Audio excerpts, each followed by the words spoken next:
Dracarys. I will hurt you for this. I am the sword in the darkness. Lion doesn't concern himself with the opinions of the sheep. Let me give you some advice, bastard. Chaos isn't a pit.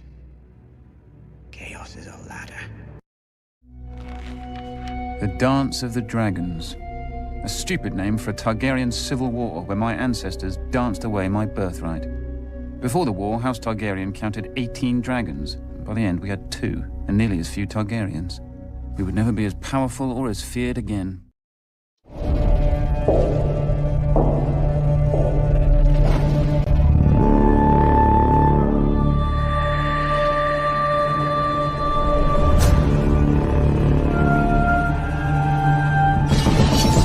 Gods. Kings.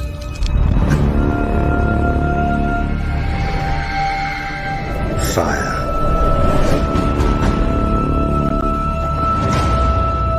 And blood.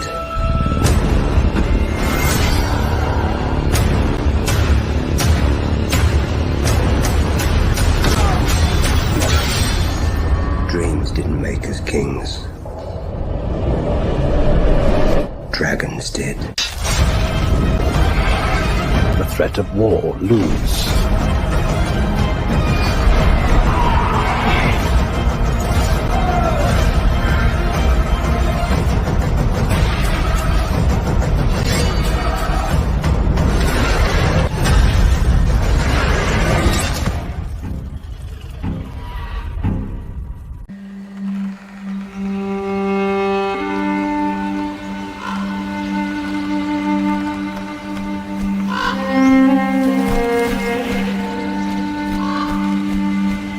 Duty is sacrifice. It eclipses all things, even blood. All men of honour must pay its price. North owes a great duty to the Seven Kingdoms, one older than any oath. Since the days of the first men, we have stood as guardians against the cold and the dark. But my ancestor, Torrhen Stark, began a tradition by making an offering at the onset of winter. 1 in 10 men from our household was to be chosen to fortify the watch. This is not a sentence, but an honour. A duty embraced by all who serve the North. Even by mine own kin. The North must stand ready. Winter is coming. Winter is coming indeed, and it looks like winter is specifically coming in episode 6 of House of the Dragon as we officially approach the Butcher's Ball. Ladies and gentlemen, welcome one, welcome all to another Hour of the Dragon. A little impromptu tonight. I had a little extra time, so I figured I want to dive a little bit deeper into this episode 6 trailer. And it looks like we also have a sneak peek scene of episode 6 that we're going to take a look at as well. Brand new, just dropped, and we will see what we can see about that as well. But here we go, folks. A very highly anticipated episode this week. I mean, the Butcher's Ball and the Battle of Tumbleton, definitely two of the bigger moments that I think fans have been looking forward to this season. And I guess we'll find out. I guess we shall find out very soon if the Butcher's Ball is going to live up to the hype. I am looking forward to seeing how it's going to go down. I definitely get the feeling it's going to go down a little bit different on the show than it did in the book. I feel like it kind of has to, just considering how things have been set up. But I don't know. We shall see.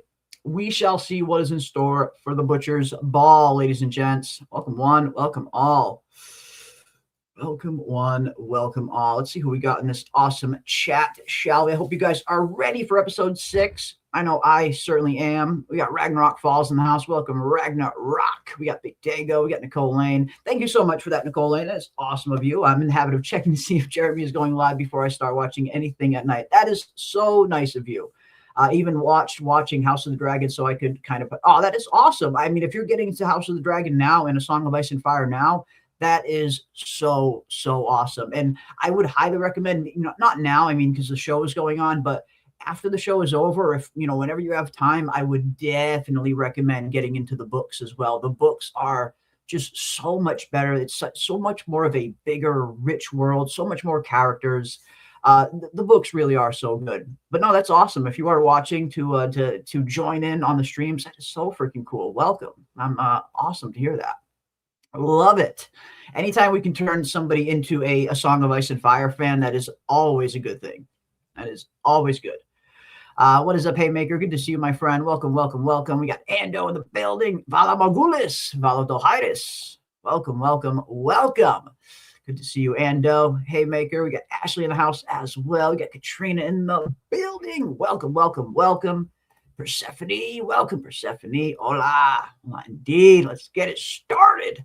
Our way is the old way. It is. Our way is definitely the old way. We always practice the old ways here on this channel.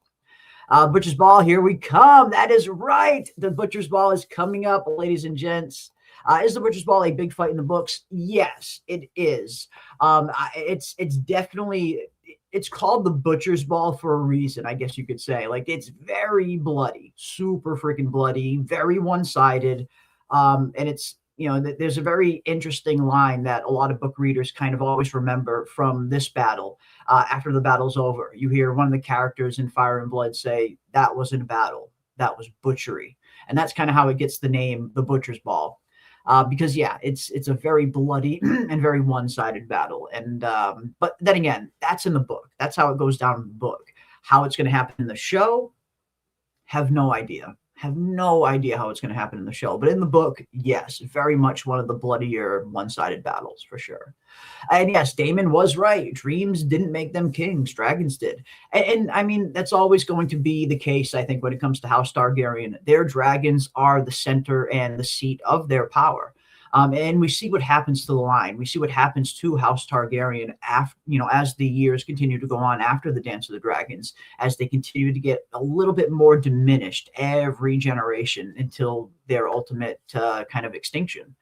And this is the beginning of the end for them. They were at the height of their power at the beginning of the Dance of the Dragons. More dragons that they've ever had at House Targaryen. You know, probably the most dragons in any one location since Old Valyria.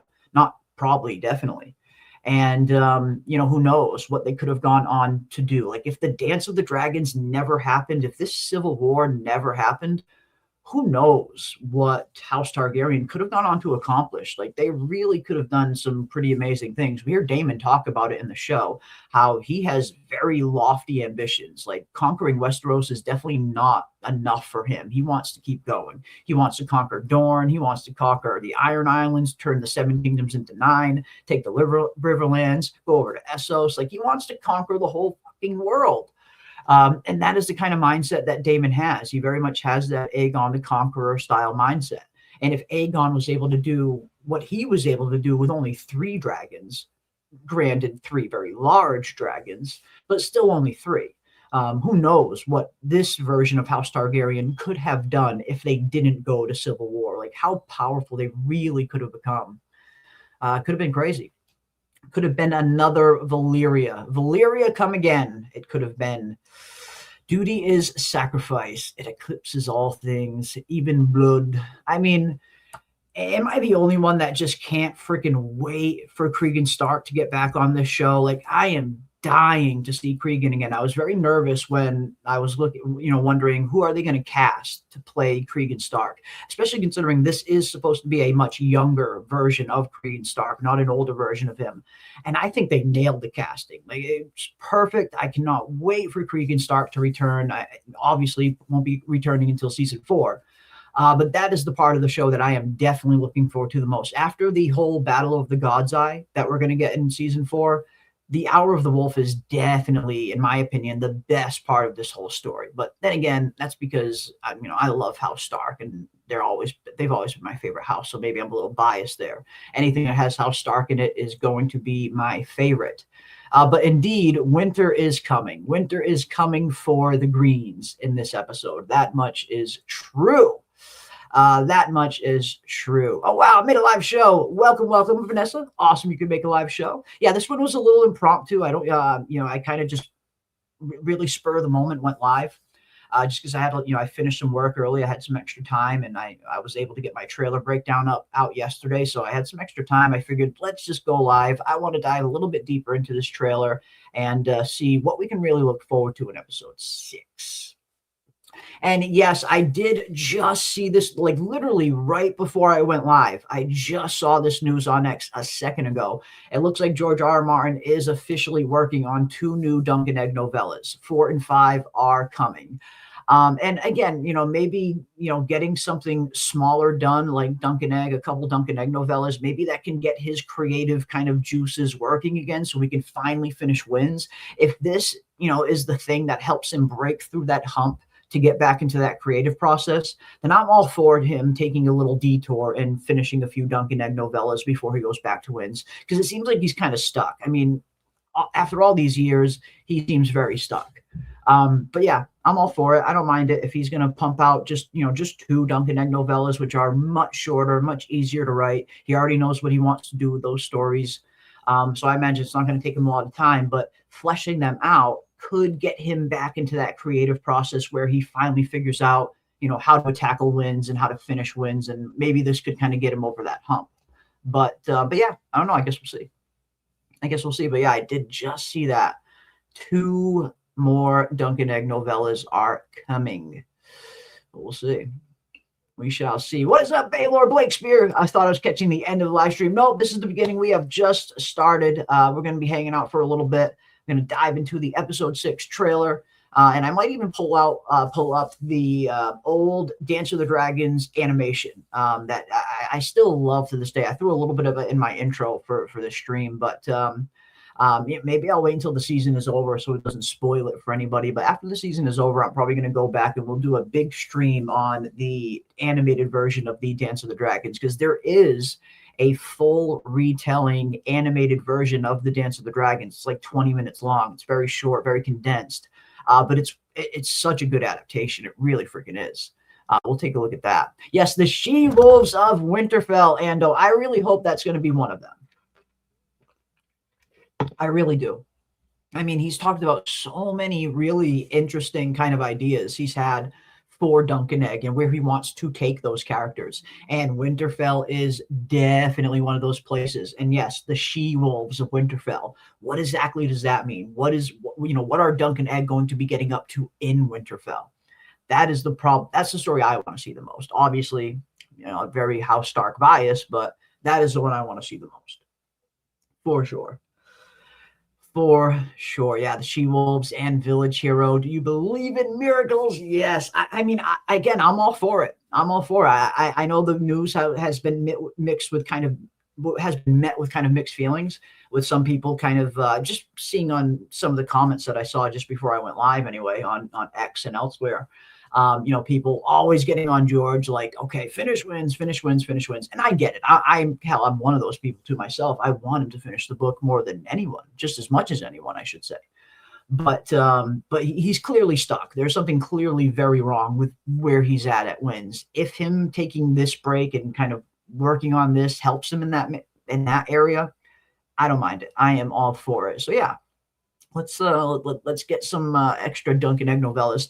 And of course, that will help out the show as well. I mean, we know that the show is going to be doing many seasons. Ira Parker has already talked about a 9 to 12 season arc that he wants to do with Dunk and Egg, spanning over 3 different time periods, with this version of Egg, then like a young adult version of Egg, and then the older kind of king version of Egg. He wants to kind of cover all of it in the span of like 9 or 12 seasons, spending 3 or 4 seasons in each time period.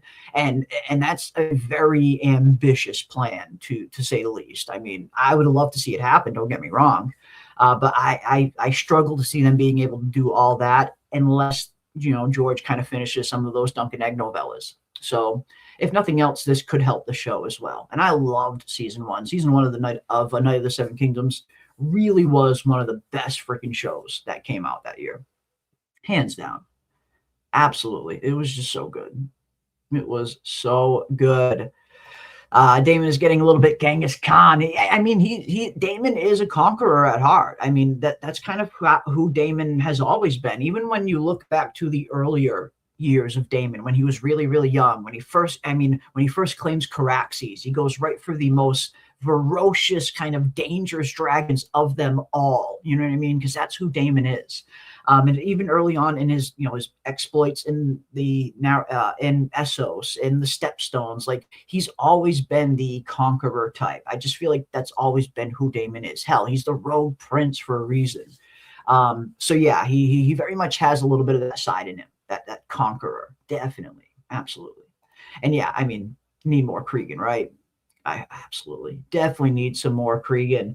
I would love to see Cregan come into the story early. I'm not expecting it, but they've changed so many other things. I mean, if they're going to change anything, that's a change I would actually embrace. Give me some more freaking Cregan.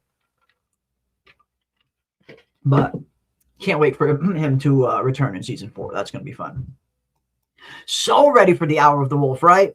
I mean, it really is just one of the funnest parts of the story. It really is. I mean, just seeing Cregan Stark do what he does, march all the way down to King's Landing. And I won't say what else happens, but like he gets directly involved in the story, Cregan Stark. He comes all the way from Winterfell and comes all the way down. And he's like, okay, this is getting out of hand. I got to clean this up.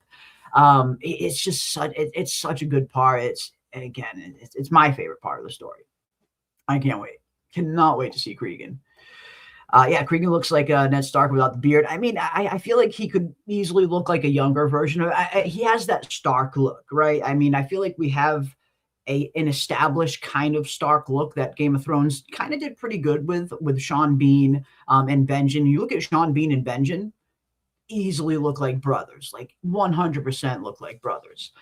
So they established that Stark look very, very early on, and I think they've been pretty consistent with it throughout. So yeah, you look at Cregan and it's like, okay, this could easily look like a young Ned.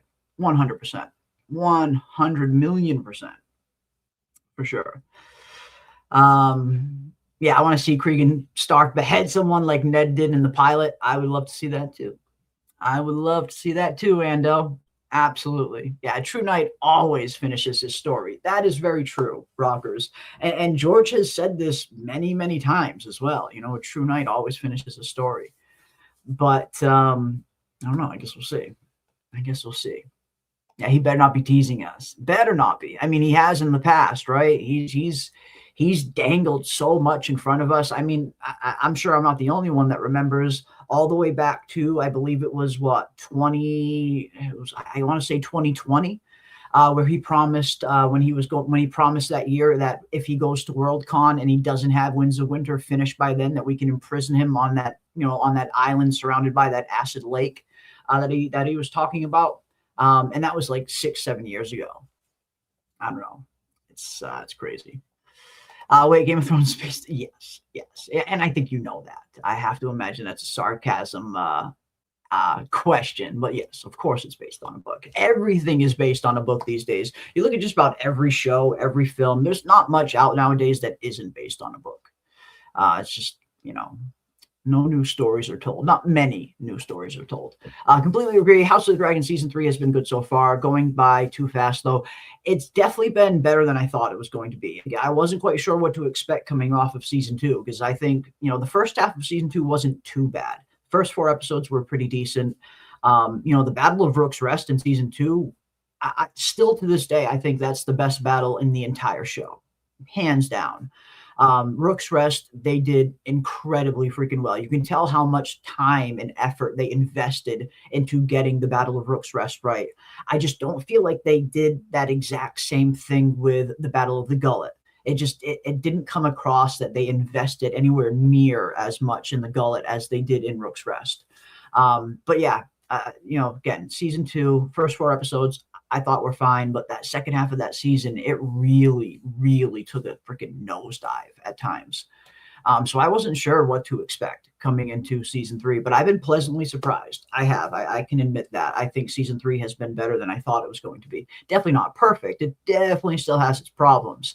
The show has fundamentally changed so much, and a lot of the changes don't work. But there really is still a lot good about the show as well. And I'm really enjoying it. I am enjoying Season 3. It's nice to have the old Daemon back. It feels like we have the old Daemon back anyway. I know Season 2, Daemon's arc started to get a little bit kind of stale. Not stale, it just kind of dragged on a little too long, and kind of in that languishing in that same spot for a little too long. But yeah, I don't know. Season 3 has been definitely a little bit better than I thought it was going to be. Gonna be a little bit better. Yeah, animated version of the Dance of the Dragon sounds good. It is. It's actually really good. It's actually really, really good.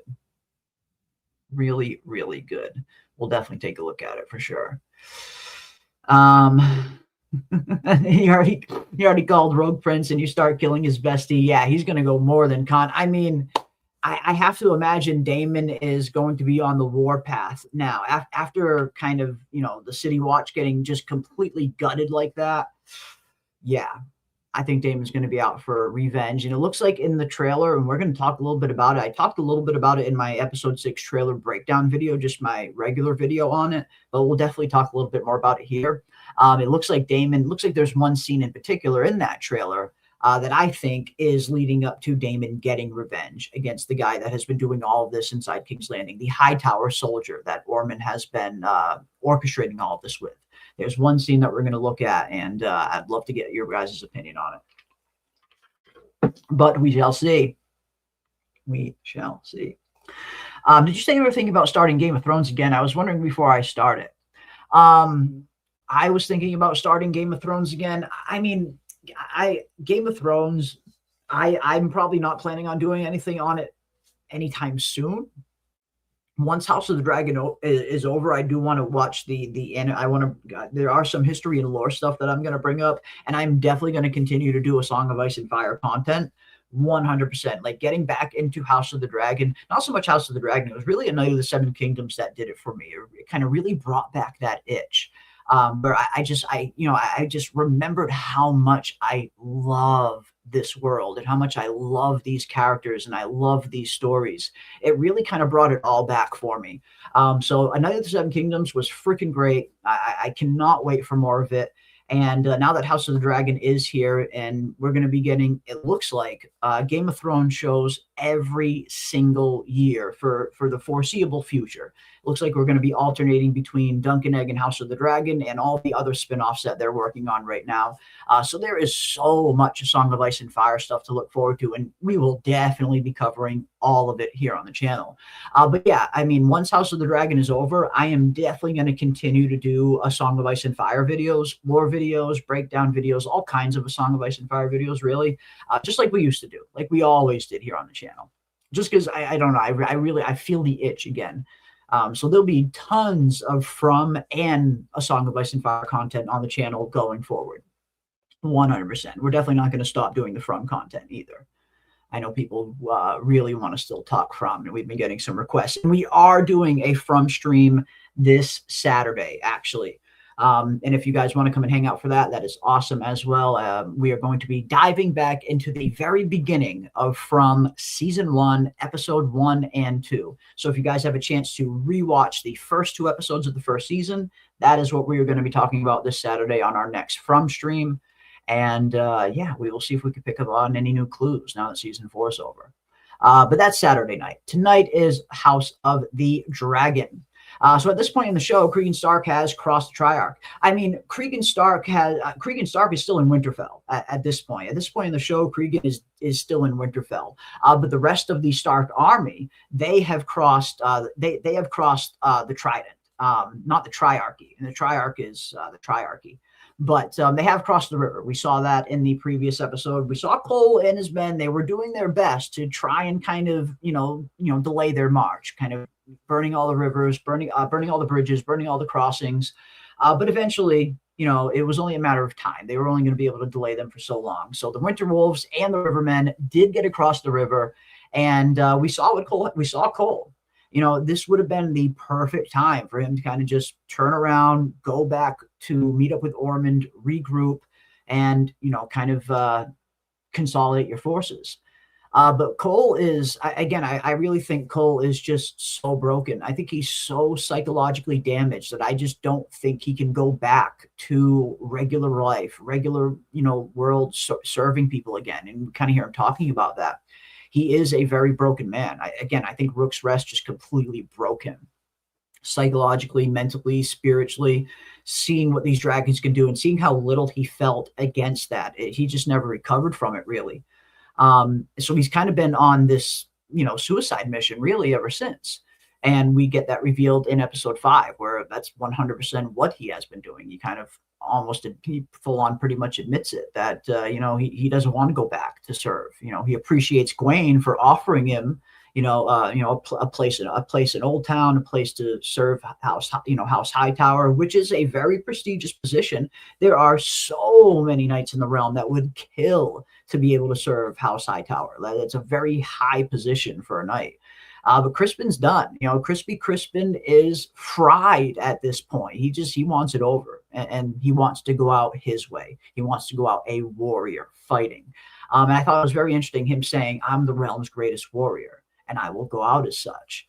And again, I don't know how it's going to happen on the show, but if it happens on the show the same way it does in the book, it might be a bit of an anticlimactic ending for Crispy Crispin. I don't know. But that's the thing. The show has changed so much from the book that even characters that have died in the book aren't dead on the show, and vice versa. So it's really, no telling what the show is going to do at this point. And I have not seen the episodes myself. I don't request or accept early access ever. I like watching them weekly.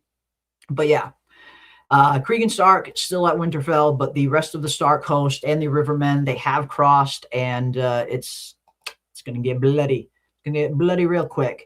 Yeah, I'll miss Luther. I 100%. It's nice seeing Daemon having actual conversations with someone close to a friend.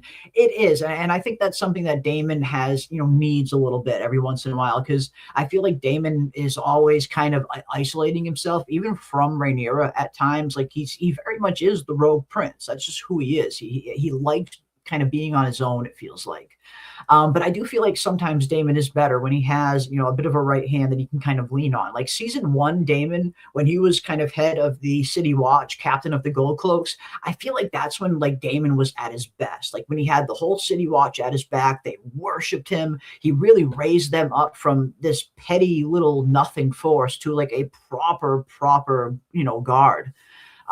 So I just feel like Daemon is at his best when he has those kind of people around him. So I agree with you, Vanessa. I think, the loss of Sir Luther sucks. I would have loved to see a little bit more screen time with him and Daemon, a little bit. I think that would have been nice. So yeah, R.I.P. Sir Luther Vandross. Poor Luther Largent. Oh, man. Too bad. Too bad. I really enjoyed season 3. I am glad it's deviated from the source material. Now none of us know what's happening. And again, I don't really mind it at times. At this point, I've kind of just looked at it like, okay, the book is the book. The show is the show. They are two different stories at this point. I'll always love the books. The source material will always be my favorite iterations of all of those stories. But at this point, I do want to see what the show is going to do, even though they have very much deviated from the source material. That's kind of how I'm trying to approach it, I guess, these days. That, okay, the book is the book, the show is the show. Let's just see what they're going to do. There's going to be some things on the show that I know I'm not going to like, but there are going to be some things on the show that I know I'm going to like as well. So yeah, I'm just kind of going along for the ride and seeing what we can get, and enjoying, some very good individual performances along the way. Like Tom Glencarny as Aegon. He's been freaking phenomenal. He's been one of the best, most consistent actors on this show since the very beginning. I feel like his performance is incredibly underrated as Aegon, especially this season. Seeing this kind of broken Aegon finally come to terms with maybe who he really is, how people really see him instead of how he sees himself as this victim. But he's not this victim. He's finally starting to see that, you aren't this kind of poor kind of case that everyone's feeling sorry for. You had every advantage. You had every excuse to kind of be great. You could have done so much with your life. And I think he needed to hear that. I think Larry's kind of just laying that on him is something Aegon needed to hear. But it's stuff like that I guess, going forward with the show, that's the kind of stuff that I guess I'm looking forward to. Just good individual performances here and there. Not every actor on the show is great, but some of these actors really are good. And again, I think Tom Glencarny as Aegon, he is one of the standouts on the show. The guy just kills his fucking scenes. Every time he's on screen, I just want to see more of him. In that scene in episode 5 at the end, you know, and that when the asshole discovers who he is, and he's like, Gregor, is it? He's like, you may call me your grace, as he kind of just shanks him. And I was watching that episode with my friend this week, and he pointed out, he was wondering, it almost looks like Aegon stabbed the guy with Sunfire's scale. And I wasn't sure if that, I thought he kind of just grabbed out his knife, and it might be his blade, but if you go back and look at that scene, Aegon's sitting there and he's looking at Sunfire's scale just as that guy is creeping up on him. So Aegon did have Sunfire's scale in his hand when that dude creeped up on him. So I was wondering, I wondered if he really did, like, did he really just stab this guy with Sunfire's scale? Because the dragon scale is definitely strong enough to stab someone easily. So I thought that was very interesting. I didn't catch that the first time I was watching the episode, but my friend pointed it out to me, and he was like, yo, did you see Aegon had Sunfire's fucking scale in his hand right before he stabbed that guy? I was like, shit, he really did. I don't know if he used it to stab him. Again, you can't really see what Aegon is holding. You know, the camera kind of obstructs it, so you don't really get a good view. But he was definitely holding the scale just moments before the guy kind of crept up on him. He was looking at it. So I wonder if it was the scale. And I think that would make, that just makes that scene 10 times better. Maybe it's just me, but for me, that makes that fucking scene 10 times better if he really did stab that dude with fucking Sunfire scale. That just makes it so much more badass. So much more badass, in my opinion. But we'll see. We shall see. Roddy takes a serious facial injury, doesn't he? He looks burned and bloody-eyed in some of the trailers. I mean, who knows what's going to happen? Roddy the Ruin takes some pretty interesting and pretty serious injuries in some of these battles. Yes, in the book anyway.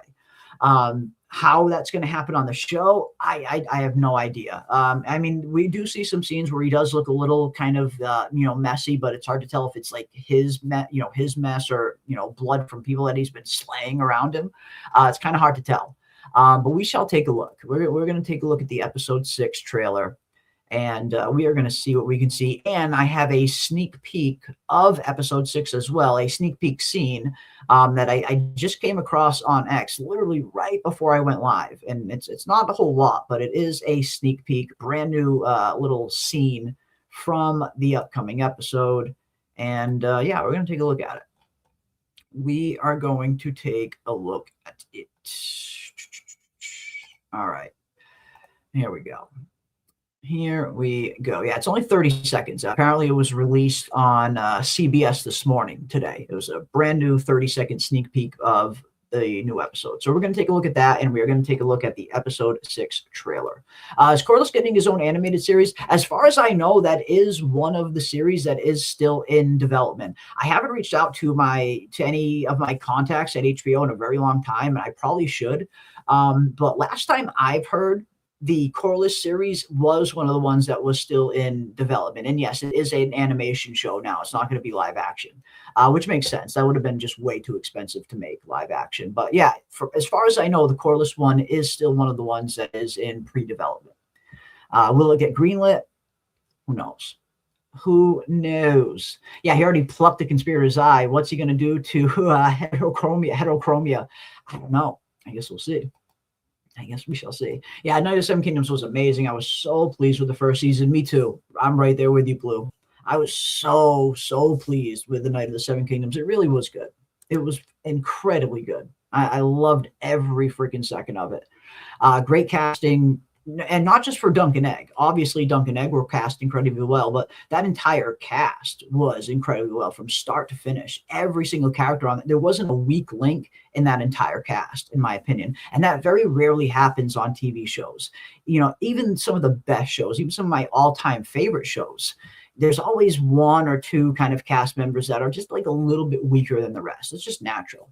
But I can say, for when it comes to A Night of the Seven Kingdoms, and Shogun, Night of the Seven Kingdoms and Shogun Season 1. Those are like the only two shows I've seen in a very long time that are just like near perfect cinema.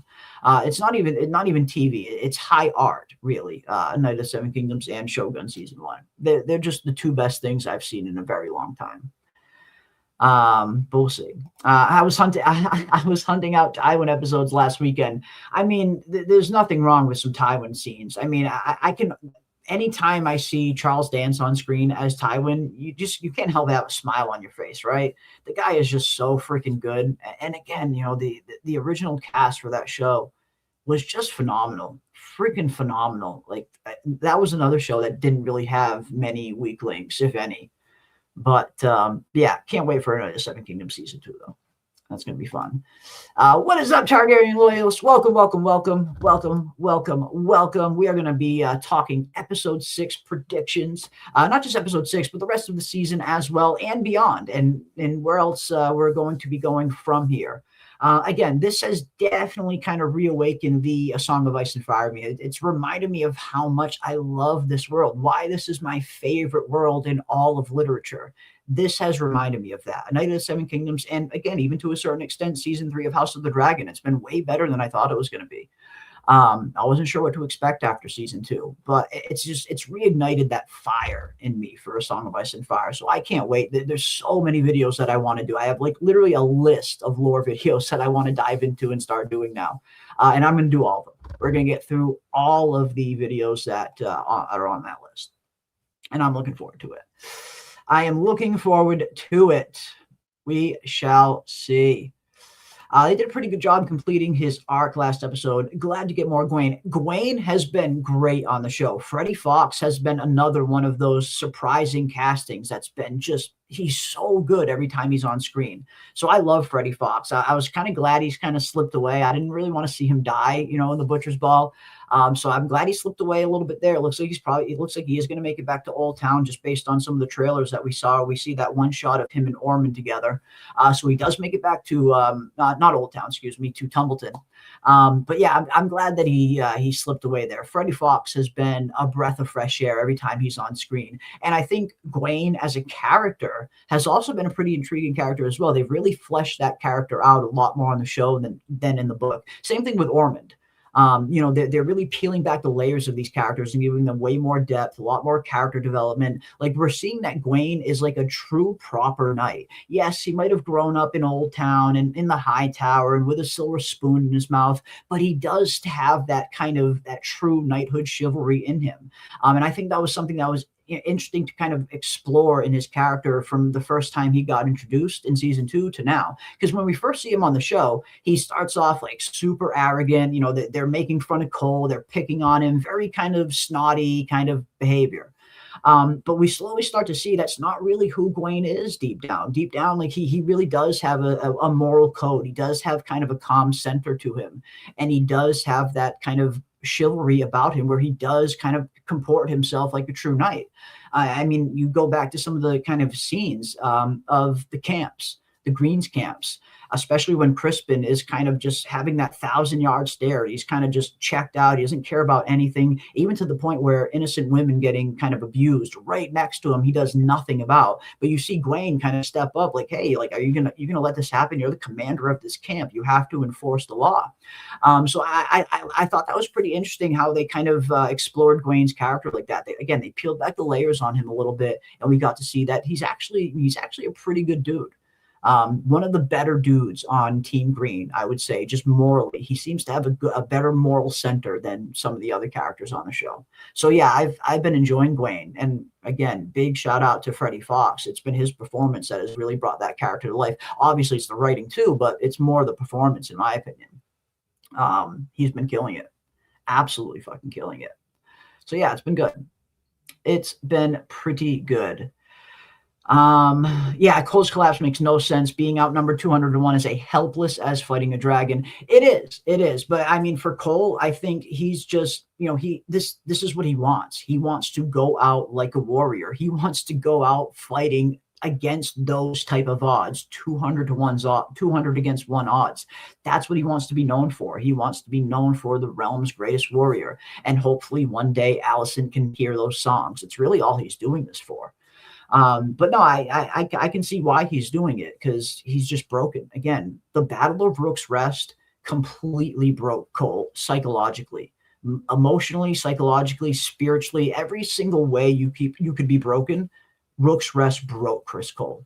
And he started to see for the first time just how insignificant these soldiers on the ground are during a battle that has dragons in it. Like it's just, there's nothing you can do. And I think he saw just how small and insignificant he really was in that moment of Rook's Rest, seeing Melees just lay waste to his whole army with one freaking pass. That's something, when you're someone like Cole, who has been used to just winning fights your whole freaking life and dominating on the field of battle, and all of a sudden you're coming up against a force that you just have no hope of ever fighting against. That is enough to break someone like Crispin Cole. And it did. I think it broke him. I think seeing what happened to his men at Rook's Rest, seeing just, the insurmountable odds against fighting against a dragon, it's broken him psychologically. And he's never recovered for it. And at this point, he kind of just wants it to end. He's been a man on a suicide mission ever since. But we'll see. We shall see what happens with good old Crispy Crispin. Yeah, I'm wondering this too as well. I'm wondering that too, Channel Handle. What exactly is going to go on with Roddy, the Ruin? I mean, it doesn't look like Red Rob Rivers was even cast on the show as far as I can tell. At least, he hasn't been a named character yet.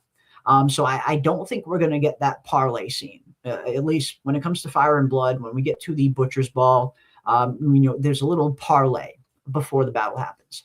I don't think we're going to get that scene. Or if we do get that scene, I don't think it's going to go the same way it did in the book. Because I love the way that it goes in the book. I think it's very anticlimactic for a reason, just for one character in particular. But it's set up that way. It's designed to be that way, especially when you hear the dialogue afterwards from Longleaf, Pate Longleaf. I'll have no songs about you, Kingmaker. It was just such a good freaking moment, but I don't think we're going to get that on the show. Just based on the trailers, it looks like we do see Cole fighting in the Butcher's Ball in episode 6. So I don't think it's going to happen the same on the show as it did in the book. Doesn't look like that, but we'll see.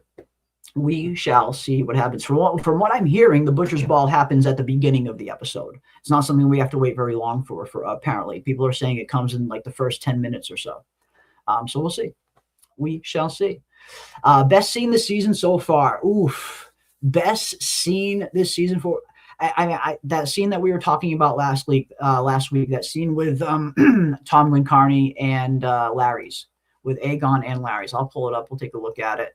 I think that has been my favorite scene in the season so far. It's a great scene in and of itself, and it's some really good acting, but I think why I like it so much is because of the context and the kind of ramifications that I think this scene is going to have for both of these characters going forward. This is a very kind of big turning point, I think, for Aegon in this moment. Hearing Larry's just lay into him like this. Aegon's never been talked to like this a day in his fucking life. Like Aegon has been fed with a silver spoon and had everybody around him just catering to his every whim, doing everything they can to not piss the kid off. Like, he has had every opportunity. Larry's is right. And for the first time ever, he is having someone just lay into him and tell him the just raw, God's honest truth about who you have been and about all the opportunities that you have squandered, how great you could have risen. It was such a good scene. Not only was it, again, a great performance from both of the actors, and this was actually some of the better writing, I think, on House of the Dragon, but it's Tom Glencarny's performance with absolutely no dialogue. When a character can convey these ranges of emotions without any dialogue at all, that is a testament of good acting, in my opinion. When you can just rely on body language, facial expression, and just general kind of presence to convey a mood or a feeling. That's not very easy to do. You have to have that kind of nuanced to you. Not every actor has that.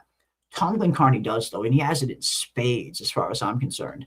And in this scene, when Larry's is laying into him, you see like the different kind of range of emotions Aegon is going through when he's hearing all of this, from like mad, sad, angry to like depressed. Like, he's going through like a whole range of things. And at the very end, you see like on his face almost like this little bit of acceptance. Like, wait a minute. Like, hearing this pissed him off. Hearing this made him mad. It made him sad. It made him angry. It made him feel so much. But at the end, it's almost like it kind of said it, and you got this realization like, holy shit, is this person telling me the truth for the first time? Is this what I really am? Am I really this person? I think he's finally took a really kind of hard look at himself after Larry said all this stuff to him. And he really started to realize, like, holy shit, Larry's was right. I was a terrible king. But even worse, I am a terrible man.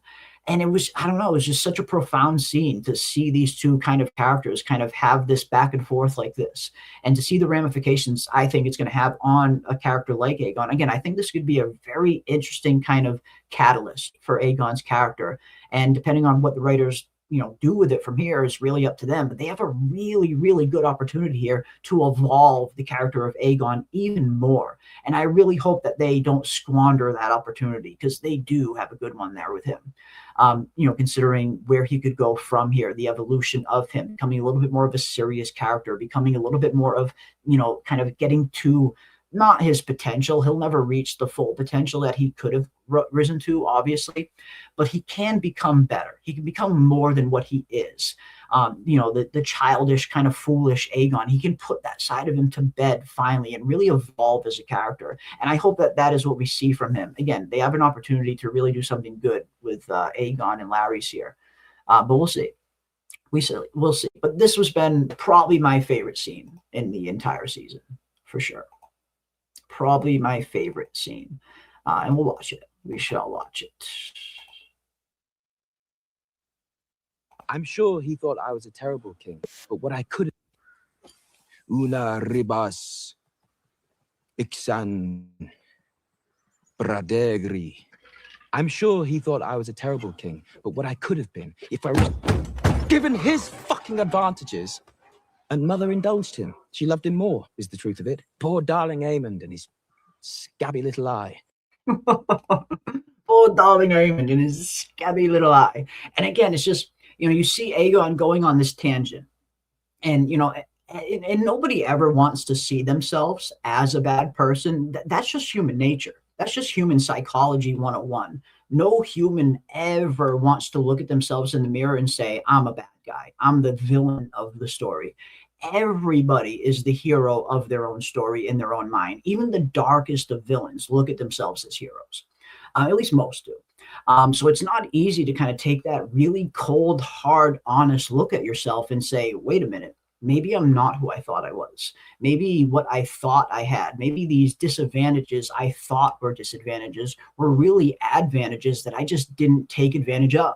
And I think he's slowly starting to realize that in this scene, where he starts off kind of just rattling off all these things that he thinks are unfair. How Aemond is this, Aemond is that, best sword fighter, this and that. My father pulled me out of the tourneys, yada, yada, yada.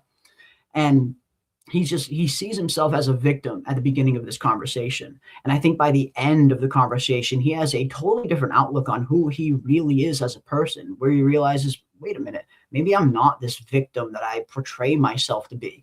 Maybe I did squander every freaking opportunity that I had. Maybe Larry's is telling me the truth. And again, it was just a really good performance from two really freaking good actors here. Yeah, let's play some more. And now he's killed me and the whole fucking realm knows it. I must say, Your Grace. What? All this time we've been together. From the moment you were injured, in fact. Flying drunk into a battle to which you were not invited. Flying drunk into a battle from which you were not invited. And again, it's you just slowly start to see the tables turn a little bit here in this scene, right? I mean, where, again, I think Larry's really has him at a disadvantage here. Larry's is clever, say what you want about the character of Larry's, and he has definitely done a lot of questionable things. Don't get me wrong. But yes, Larry's gets super fucking real in this conversation, and not only super real, but he's right. He's clever too. Like Larry's is 100% spot on here with what he's saying. It's just such a good fucking scene. But yeah, good stuff. Yeah, it's a great scene, right? Yeah, Larry's got real with Aegon. He really did. He really freaking did. Oh man, and it was good. Yeah, I think the writer might actually have read the book. I mean, whoever wrote this fucking scene at the very least understands the characters. That much I can at least say.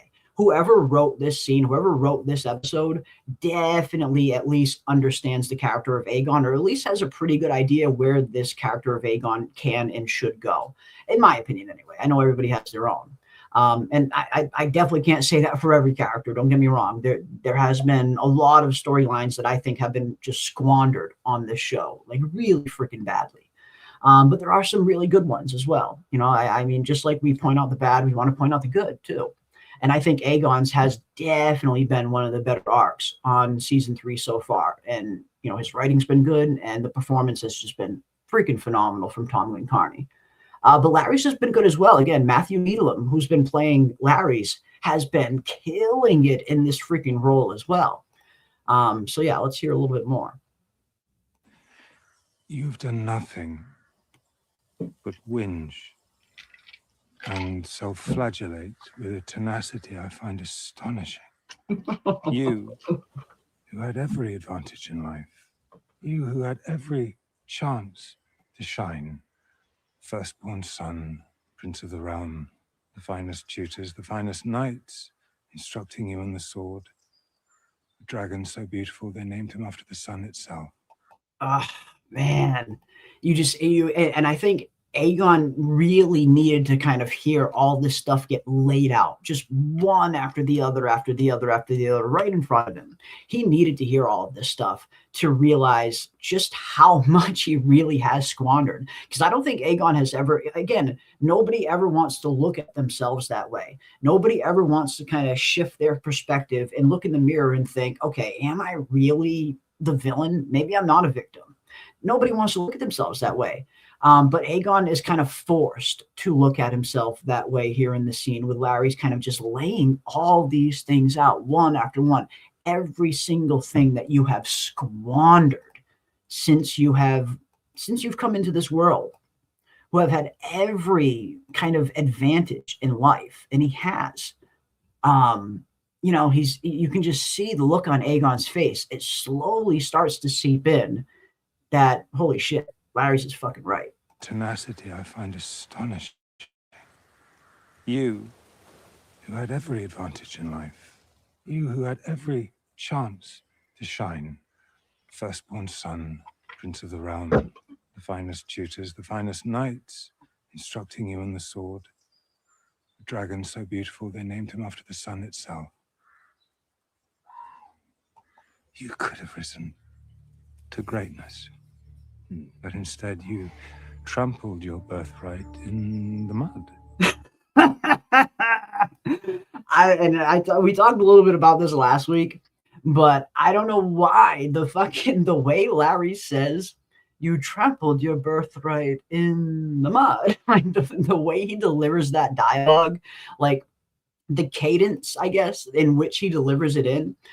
I don't know why. Like the first time I watched this episode, that had me in fucking tears. I was laughing my ass off because it's not just the way that he says it. It's not just the cadence and the dialogue, but it's the look on his face as well. Like you see the look on Larry's face when he's saying this to him. I don't know why. Something about the way he says in the mud, like the hesitation before he says, you know, the mud, he kind of hesitates on the in part, like in the mud. I don't know why, but it got me.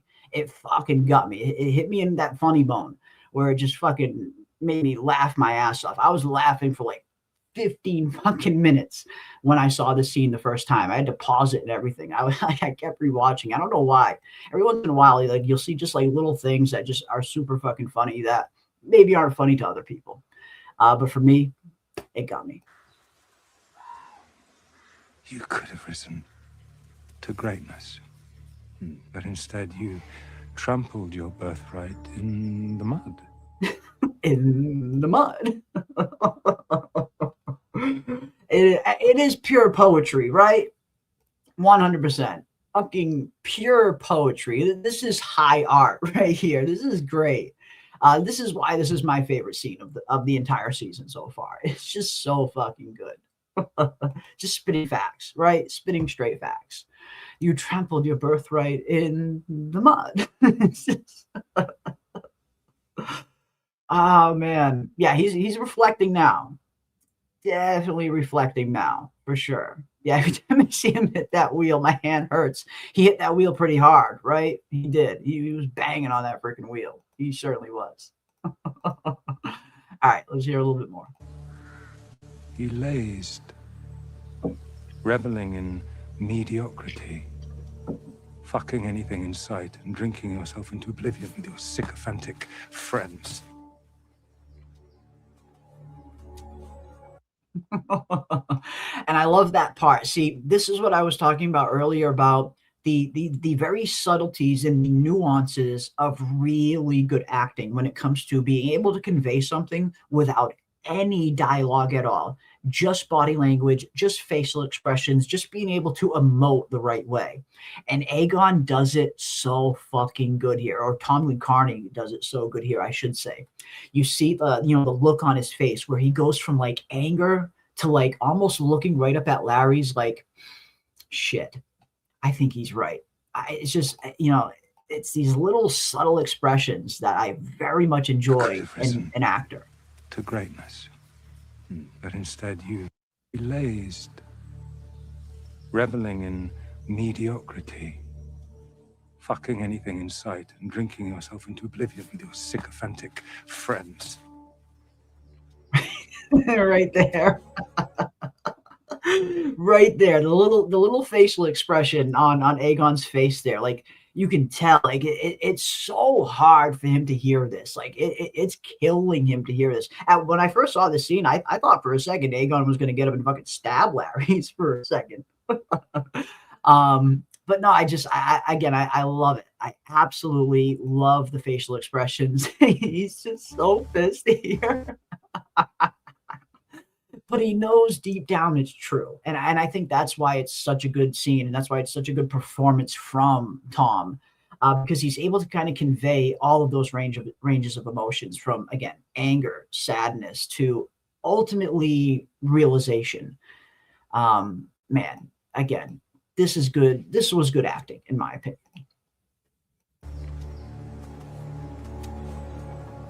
I will tell you the truth. You were a terrible king. But worse than that, you are a terrible man. You were a terrible king. But worse than that, you are a terrible man. It's just so good, man. That's just such a good scene. Say what you will, House of the Dragon definitely has its problems at times. I will be the first to say that and point them out. But when they have a really good scene like this, I love pointing that out as well, because this show really does do a lot of things right as well. And this is, I think, a really good prime example of that. Just a really good scene between two really good characters, simple dialogue, but meaningful dialogue. You don't need action. You don't need these kind of high spectacle scenes for a show to be good. You don't need dragons for a show to be good. Yes, dragons make it better, but you don't need it to be good. I mean, look what Night of the Seven Kingdoms just freaking did, having nothing but two really good characters and a really good supporting cast that just really fucking knew how to act. Super simple story, nothing big, nothing too over the top, a very simple tournament story, simple trial by combat story. But it was just so good in its simplicity. And I think that's why a lot of us like those earlier seasons of Game of Thrones, when they didn't have to rely on showing us battles and spectacles. All they had to rely on was good writing, good characters, and just a simply good plot.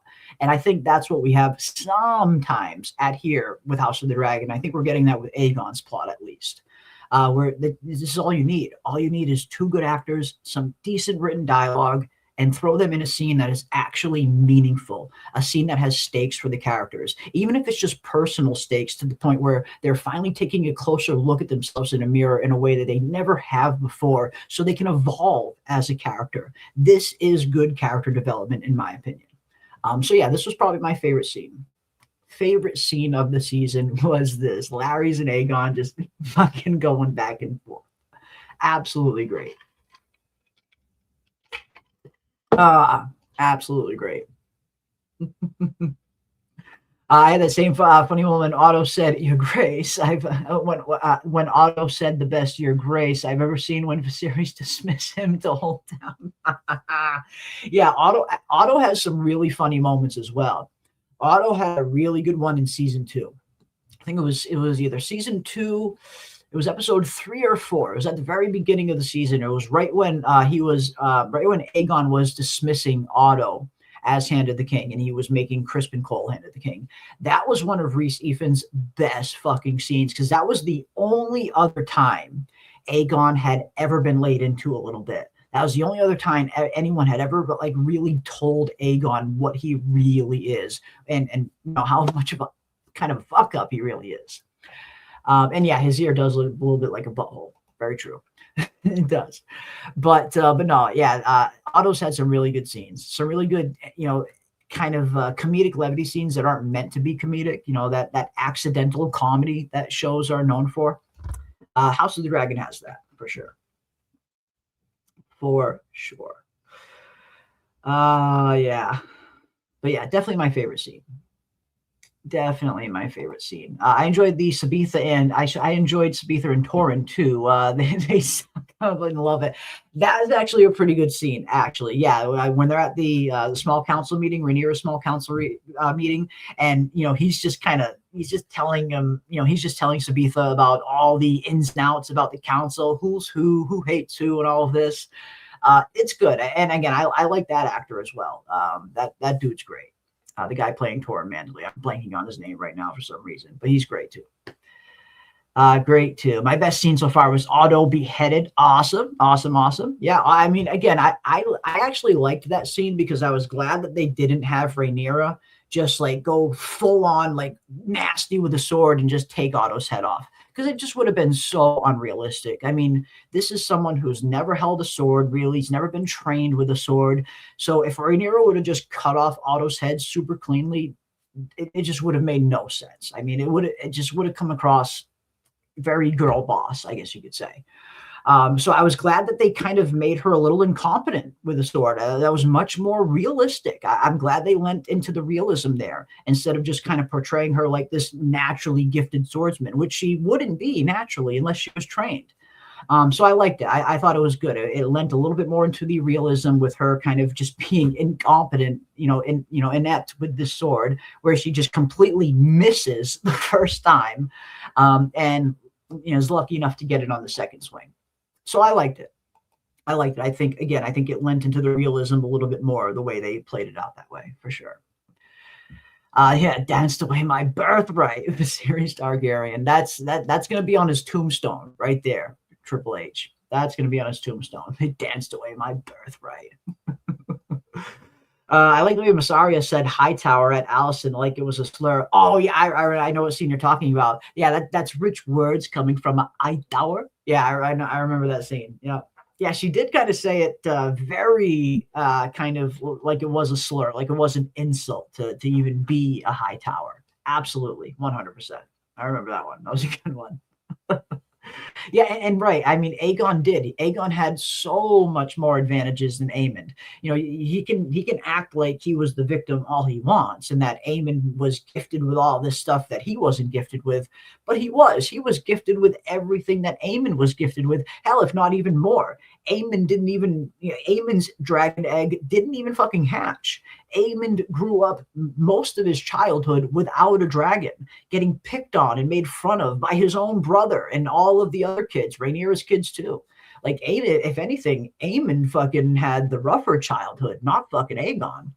Aegon had every advantage you could possibly think of from the very beginning. And yeah, he just squandered it all. And he's finally realizing it here. And again, I think that realization is going to evolve this character in a very interesting way going forward. Or at least, again, it has the potential to evolve this character in an interesting way. But I guess we'll see if the writers take advantage of that. No, we shall see. I wonder Larry's arc and how he'll die. That's my only question with him, his path. I am very much looking forward to seeing what they're going to do with Larry's path on the show as well. Because I get the feeling that he could end up having the same arc on the show as he does in the book. Maybe. And I won't spoil what that is for anyone who hasn't read the book. But I don't know. Something tells me Larry's is going to be one of those characters that probably has a little bit of a different ending. Probably has a little bit of a different kind of twist coming. He already has a little bit of a different thing going on. But I don't know. I guess we'll see. I am enjoying Larry's. I mean, yeah, he's a creep. I mean, like someone said in the chat earlier, just keep him away from Allison's feet. Yes, please, just keep him away from every fucking buddy's feet in general. Super creepy. But yeah, he's been an interesting character this season. He's been a pretty interesting character this season. Yeah, I've become one of my favorites. Just keep him away from Allison's feet. He's been good, I gotta say. Larry's has been an interesting character this season, and not just Larry's, but I think it's the dynamic. I think it's the duo between Larry's and Aegon. Every once in a while, sometimes you just put characters together, and they just work very well together. That's it. Sometimes characters just have really, really good chemistry, on-screen chemistry, acting-wise. And I think, the actors, Tom Glencarney and the actor playing Larry's, Matthew Needlam, they just have it. They click very well on screen together, to the point where it's just really well. Every time we get a Larry's and Aegon scene, I'm like, okay, more. I want some more Larry's and Aegon. Let's get back to them already, because it's been fun. They've been really fun to watch this season. I think they've been probably one of my favorite storylines in season 4 so far has been Aegon and Larry's. And I'm looking forward to seeing what it's going to do. Yeah, this scene was peak Game of Thrones excellent. That's what it kind of felt like to me, right? This was what made earlier seasons of Game of Thrones so good. You didn't need to rely on action. You didn't need to rely on dragons or battles or anything like that. All you needed was 2 good characters in a very interesting situation with good dialogue. That's really all you needed. And how many times did we just get really good scenes in those first 2 seasons of Game of Thrones of characters just traveling, just talking to each other while they're traveling, and just, the plot developing that way, characters developing that way. And that's what we got here. Just a solid, simple scene with 2 good actors that actually had some really good dialogue in this scene. And that's all you need sometimes. That is all you need sometimes. But yeah, awesome stuff, guys. Awesome stuff. All right, now let's get into the episode 6 trailer. I think we'll talk a little bit about that as well. Definitely want to look at that. And again, we got 3 episodes left. I mean, it does suck that we only have 3 episodes left. The season is freaking whipping by a little too fast. These 8-episode seasons are not the funnest. Let's be honest. But here we go, folks. We are approaching episode 6 of season 3, and this is supposed to be the Butcher's Ball, the famous Butcher's Ball. But what exactly is it going to entail? What is the Butcher's Ball going to look like on the show compared to the book? Is it going to be the same? Is it going to be different? And if it is going to be different, where will it differ? And I think it is. I think the show is going to be way different than it was in the book. I feel like it kind of has to be, just considering some of the things that we've seen in the trailer. I think certain characters are not going to get the exact same fate, I guess you could say, on the show that they did in the book. I think they're going to switch some things up here, but we shall see. We shall see. But let's take a look at the episode 6 trailer real quick. And we also have a sneak peek of episode 6 as well. It's a brand new, 30-second sneak peek scene that they released this morning. And we will also watch that. But first, let's check out the trailer.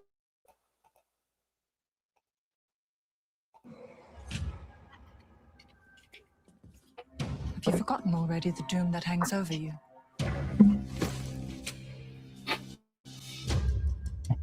We have the clear advantage. We are exposing her as weak and unsuited to rule. Mm. Little by little. We are exposing her as weak and unsuited to rule. I cannot let this go unanswered. All right, let's start off with the first few scenes. Now, okay, start off. I mean, we got Rhaena in the Vale being brought before Lady Jane Eyre. And again, this has been one of the storylines that I just haven't been super invested in, and I've been honest about that. I'm not a big fan of what they're doing with Rhaena. Not a big fan of them sidelining Nettles like this. I think Nettles is a phenomenal character, and I think Rhaena in the book is also a much better character in the book than she is on the show as well. I think both of these characters have really good and kind of important arcs in the book that both of them should have been on the show. Nettles should not have been cut out, and they definitely should not have given Rhaena Nettles' storyline. It just doesn't fit. And I don't know. I'm just not I'm not a huge fan of where this has been going. And that's kind of where I'm at as well. It could kind of, I mean, I do kind of like Lady Jane Eyre too. I mean, she is a good actress, and I loved her in Raised by Wolves. Like that just, the mother android that she played in Raised by Wolves was freaking great. So I don't mind seeing some Lady Jane Eyre. She's, she's fun. She's got that kind of sophistication to her, and she's good on screen. But yeah, I don't know. I mean, the Rhaena storyline, it's just, you see what they're doing. They're very much setting up for Rhaena to be a kind of stand-in for Nettles. Not exactly in the exact same sense, but at least in the same sense where it looks like Rhaena is going to be that driving factor, that force that drives that wedge between Daemon and Rhaenyra. So in terms of, how Nettles kind of fills that role in the book, it seems like, Rhaena, the show is setting up Rhaena to kind of fill that role in the show. And I don't know, I'm just not feeling it. I'm just not feeling it. I'm not feeling Rhaena's storyline. I think Rhaena has a great storyline in the book when it comes to her and, her dragon mourning and all of that. We're not going to get any of that, I would imagine now. But yeah, I'm just not really a big fan of what they're doing with Rhaena. And I don't know, maybe it's my personal bias because I am a Nettles fan, but justice for Nettles, as far as I'm concerned. Justice for freaking Nettles, right? But yeah, here we see Rhaena being brought before Jane, and I can only imagine what the pretext and the context is going to be for this. I mean, last time they talked, Jane Eyre was very clear that she never wanted to see Rhaena ever again. And I get it, she's kind of in a precarious situation right here. Jane is, anyway. If Rhaenyra, and I talked a little bit about this in my episode 6 trailer breakdown, but if Rhaenyra does eventually find out that Rhaena is here, that Rhaena is the one that claimed Sheepstealer and that she's the one that had a hand in killing Jace, if Rhaenyra finds that out and then also finds out that Lady Jane Eyre has been harboring Rhaena in the Vale, or at least letting her hide in the Vale, that is a problem that Jane Eyre doesn't want. So I wonder what's going to be happening in this scene. If maybe this is going to be the scene where Jane Eyre tells Rhaena, finally, you have to leave. That's it. I don't want you in the Vale anymore. You have become more trouble than you're worth. I mean, it was one thing when she was just hiding out, but now Daemon knows she's here. So I wouldn't be surprised if maybe this is Jane Eyre. Maybe something happens and she's kind of bringing her, telling her, all right, that's it. You got to go. Take your dragon and fucking kick rocks. Get out of my Vale. I wouldn't be surprised if that's what's going on here. But yeah, not really super invested in Rhaena, but we'll see what happens with her. But next we have we got Aegon, Larys, and Tyland. And again, I could definitely see this quickly become my favorite trio as well. I love Aegon and Larys together. We just talked for about an hour almost about how great Aegon and Larys have been in season 3 so far. But adding Tyland to this mix, I don't know. I'm not mad at it. I'm not mad at it. I'll say I think this could be a very interesting dynamic between these 3 characters, depending on how they play it, of course, like obviously. But no, I want to see how this is going to go. We see Larys, at least for Larys anyway. Tyland showing up is probably the worst thing that could have possibly happened to him. Larys was finally getting Aegon convinced that they were going to hire a ship and sail to Essos, and then boom, Tyland shows up just as they decide to do that. And of course, Tyland's not going to want that to happen. He wants to take him to Castle Rock so they can regroup and, kind of get, probably regroup and meet up with Ormond. But I don't know. I'm looking forward to seeing what's going to happen here. I get the feeling Larys is very upset that Tyland has found them. And like I said in my video, I wouldn't even be too surprised if Larys finds some kind of way to kill Tyland here and get away with it. I would not be surprised in the slightest. But we'll see. We'll see. But the trailer here, we see them burying the body of the person that Aegon killed in last week's episode. And again, like I said in my video, in the shallowest freaking grave I have ever seen in my life. Like, this dude is not even covered. Like, he's not, I mean, hell, like, did they dig a hole at all? Like, this is the shallowest fucking grave I've ever seen in my life. The dude is right there. And he's just throwing fucking dirt on his back. Like, this dude's gonna, like, there's going to be a big mountain right here. This body's going to get found so fucking easy. This is the worst fucking grave I've ever seen in my life. So yeah, you know, man, like 2 out of 10 for Tylan in terms of his grave digging fucking skills. This is a horrible grave, my friend. But yeah, I'm looking forward to seeing what's going to happen here. Where are they going to go next? Are they going to go with Larry's plan and actually sail over to Essos? I don't know. I don't see Tylan being down with that. But then again, it's not really Tylan's choice. It is Aegon's. But we'll see. I don't know. I could see this either developing into an interesting kind of trio dynamic, or I could also see this turning bad really fucking quick between these three if they have, you know, if they're trying to pull Aegon in opposite directions, essentially. But I'm looking forward to seeing it. I'm looking forward to seeing where these two are going to go. And yeah, how did Tylan survive, right? I mean, last time we saw him, he gets thrown into the, you know, into the sea, full plate of armor. But then again, we have seen other characters get thrown into the sea with full plate armor and survive. It happened to Corlys. Corlys, you know, fell into that same sea, full armor. He ended up making it. So it's probably similar along those lines, where he managed to get out of his armor, make it to shore, and he got lucky enough to survive. You know, hired a few sellswords, and here he is. But that's kind of all we get, really. But we shall see. We shall see. Yeah, can they leave Rook's Rest before Sunfire gets resurrected? I don't know. I mean, that is a good question. I think they could. And again, there's one scene and I also brought this up in my trailer breakdown. I don't have the scene handy now, but if you check out my trailer breakdown video after the stream, you'll be able to see it in there. But there's one scene in one of the season 3 trailers that we haven't seen in any of the episodes yet. And it's a scene of Aegon turning around and looking up behind him like he's seeing something like in awe. And I have a feeling that's the scene of him seeing Sunfire for the first time. I just have a feeling it's a nighttime scene, for one. And you see him kind of just turning around and looking up, and he's got like this look on his face like he's shocked.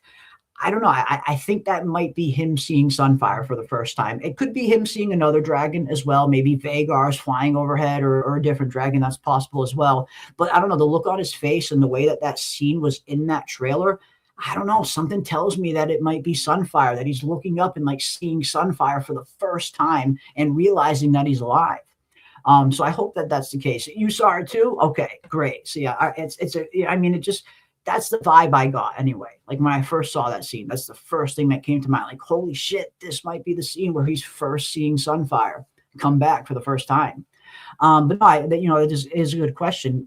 I think he can. Can he leave Rook's Rest before Sunfire resurrects? Yes, I think he can. Because once Sunfire does eventually resurrect, which, I mean, again, the dragon kind of has to, not just, book canon, but for show canon as well. If anybody watched Game of Thrones, the main Game of Thrones show, Joffrey talks about the Dance of the Dragons. And he specifically talks about, what Sunfire does in the Dance of the Dragons. So the show can't kill off this dragon, or they're killing off, or they're ruining their own continuity. They're not just, ruining the book canon. They're ruining their own show canon at that point. So I feel like it's only a matter of time until Sunfire has to come back, or they're just completely breaking every bit of continuity with Game of Thrones, which I just don't see HBO being okay with that. But I do think Sunfire is going to come back. Again, the dragon is just way too important to the rest of the story, not just the ending, but the rest of the story as well. Sunfire has a lot to do still on the rest of the story. Like, it's not just like that big moment at the end. There's a lot of other stuff that Sunfire still has to do. So yeah, I don't see the dragon being dead. And again, I do think that maybe that one scene we see in that trailer might be Aegon kind of looking up and seeing Sunfire for the first time. We haven't seen that scene in any of the episodes yet, so it's coming up in one of these next 3 episodes. So I guess we'll have to wait and see. But it definitely looks like he's turning around and looking up at a dragon flying over him. And I think it could be Sunfire. But we shall see. We shall see.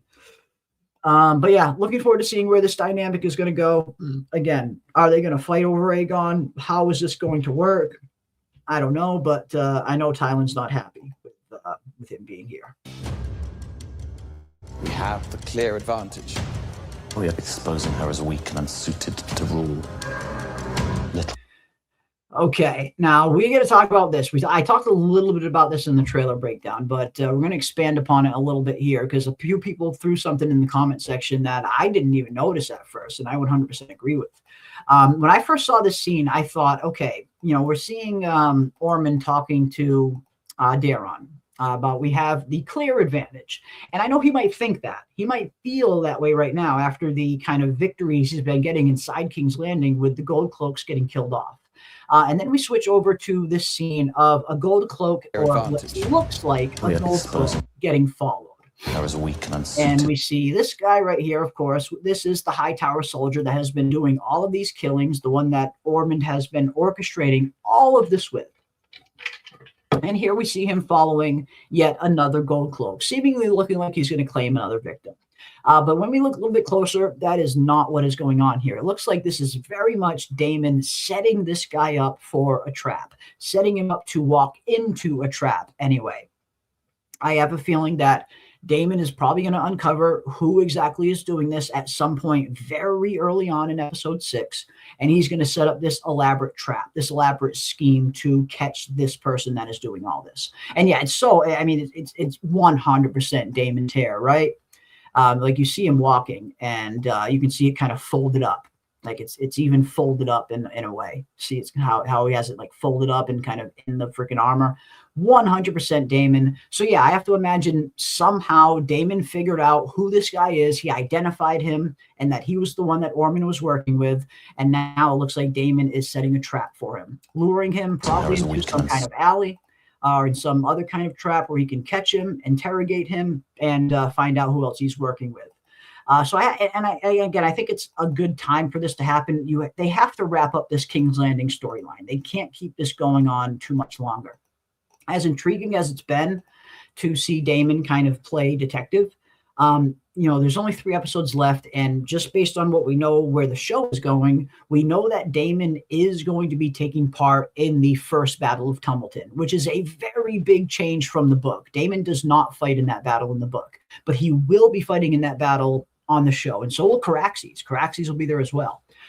So if Daemon is going to get to Tumbleton and be able to fight in that battle, that means they need to wrap up this King's Landing storyline very soon, within episode 6. And I think they will. This looks very much like this is going to be getting wrapped up in this episode, and I think this is what we're going to see here. Daemon luring this guy into a trap and ending this King's Landing storyline from all of the Gold Cloaks getting killed. And at that point, it's just focusing on Ormond now. They've secured the city at least a little bit temporarily. Sure, there's still unrest in the city. There's still plenty of stuff that Rhaenyra is going to have to be dealing with, but the immediate threat to the city has been neutralized. Now Daemon can set his sights on Tumbleton and Ormond, and in order to do that, they needed to wrap up this storyline. And again, it looks like they are. King's Landing Noir, absolutely. Absolutely.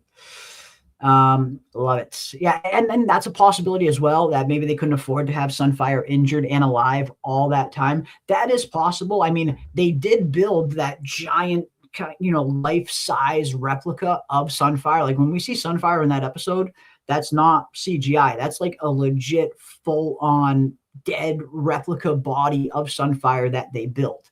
And I love that. I love that they leaned into the practical effects there and actually took the time to build out that model. But yeah, I mean, to have a dragon that injured, kind of slowly healing all along the season, along with all of these other dragons that they need time and money for, yeah, it just might have not been feasible. So that is definitely a possibility that they just didn't have not just money, but time as well, because screen time is very limited when you only have 8 episodes. I mean, yeah, the episodes are pretty long, but it's still only 8 episodes. So screen time is definitely limited. So yeah, but I do think Sunfire will return. Sunfire has to return. And yeah, Daemon has to get to Tumbleton. And it's not like Tumbleton is like super far. I mean, that's one thing, but he still needs to get there. So yes, they have to wrap up this King's Landing storyline pretty soon so Daemon can set his sights on Tumbleton and Ormond. And it looks like that's what they're doing right here in this scene, as Daemon appears to be setting up a trap for Ormond's man here. Exposing her as weak and unsuited to rule. Little by little, bite by bite. I cannot let this go unanswered. We must. Okay. Now, I mean, again, I've actually been kind of enjoying some of the stuff that they've been doing with Ormond at times. I mean, James Norton's a pretty good actor, I think. And when you have a good actor like him in this role, you definitely want to kind of, you want to explore the character a little bit more. So they have, and they've definitely peeled back the layers of Ormond on the show a lot more than in the book. Ormond's a very minor character, like super minor character in the book, but they really kind of propped him up to like full on main villain status for season 3. And I don't mind it. Again, I think, when you have a good actor like James Norton, you want to use him. But they've added some layers to the character. We're seeing, his competitive nature. We're seeing this kind of duality that Ormond has inside of him, where on the outside, on the surface, he presents himself like this kind of scholarly kind of tactician. But deep down, he really has that kind of petulant childness about him that just can't handle losing.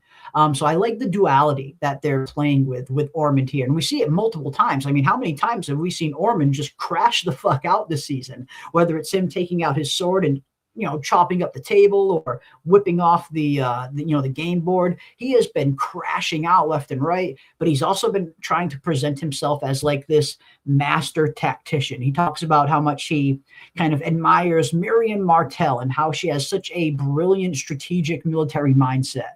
And so I like that. I like that kind of Jekyll and Hyde duality that they're playing with Ormond here on the show, where he's got these two different sides to him and you never know which side is going to come out at any moment.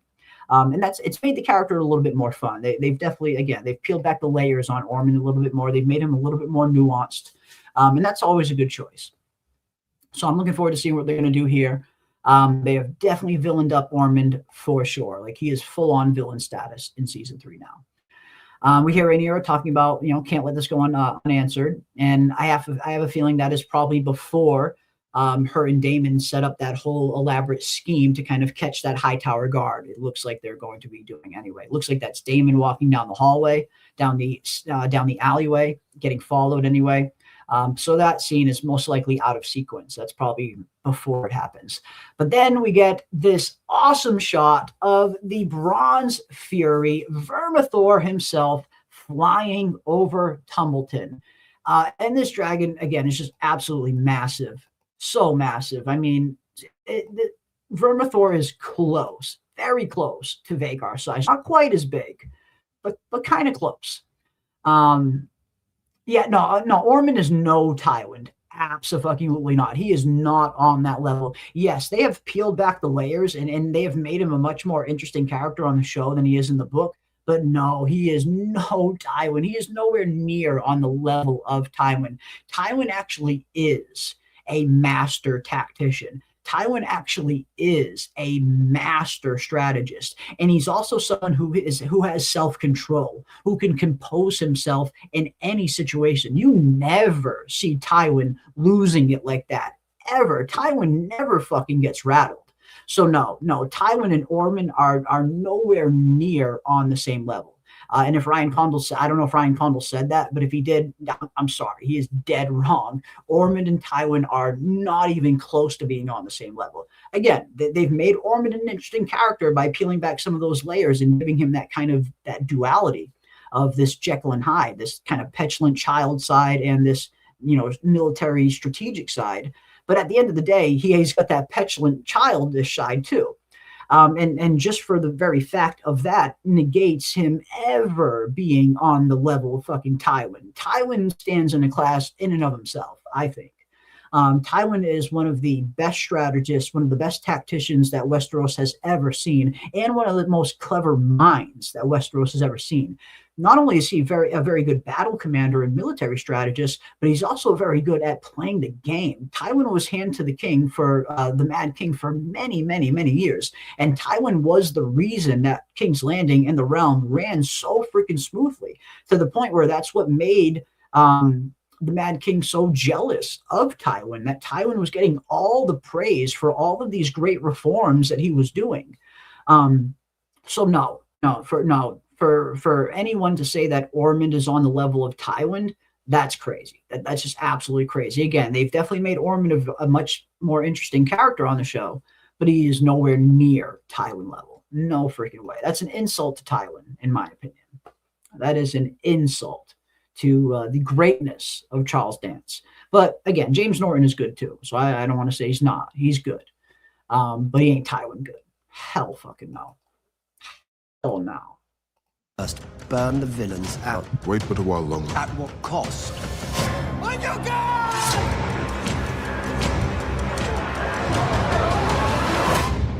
The patient hunter gets the kill. The patient hunter gets to kill. We'll see. We'll see how patient Ormond can be when Daemon, Caraxes, and the army of the Winter Wolves and the Rivermen show up at his freaking wooden doorstep. You know, and I know he's building up his walls, but they are wooden walls at the end of the day that are going to get smashed to fucking smithereens when Daemon and the Black Army arrives. So I think this is going to be fun. I think it's going to be interesting. We got the Butcher's Ball coming up. We hear Daemon talking about we should have done what we did in the first, burn the villains out. And you can definitely understand why Daemon is definitely regretting not killing Ormond when he had the chance now, of course. I mean, it's very easy to say that in hindsight, but that's hindsight. But here, it definitely seems like we're going to see them wrap up this King's Landing storyline, again, probably pretty early on, and then we're probably going to start to see them laying the groundwork for the first Battle of Tumbleton. Because, again, we got to get through the Butcher's Ball in Episode 6 and everything else that's going to happen in Episode 6, which, again, will probably be wrapping up the King's Landing storyline, seeing where Aegon and Larys are going to go next. And then we have Episodes 7 and 8, the final 2 episodes of the season, which will very much be setting up and getting into the first Battle of Tumbleton.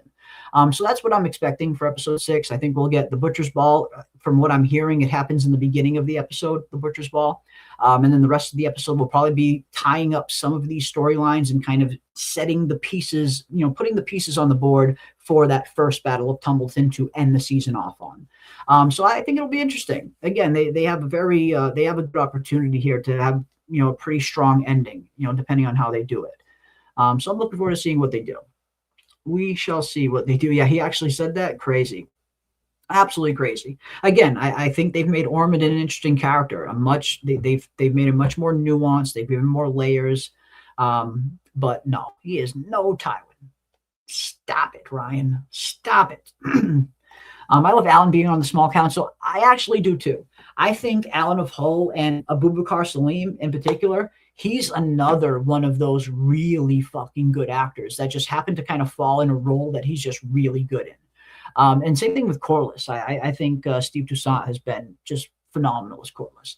But Alan of Hull, I think he's been the best. Out of all of the Velaryons, Alan of Hull's performance has been my favorite out of all of them, hands down. I'm not the biggest fan of Adam. I got to say, I don't know. Maybe they just haven't given Adam enough to do yet. Maybe I'm going to start. Maybe he'll win me over a little bit more.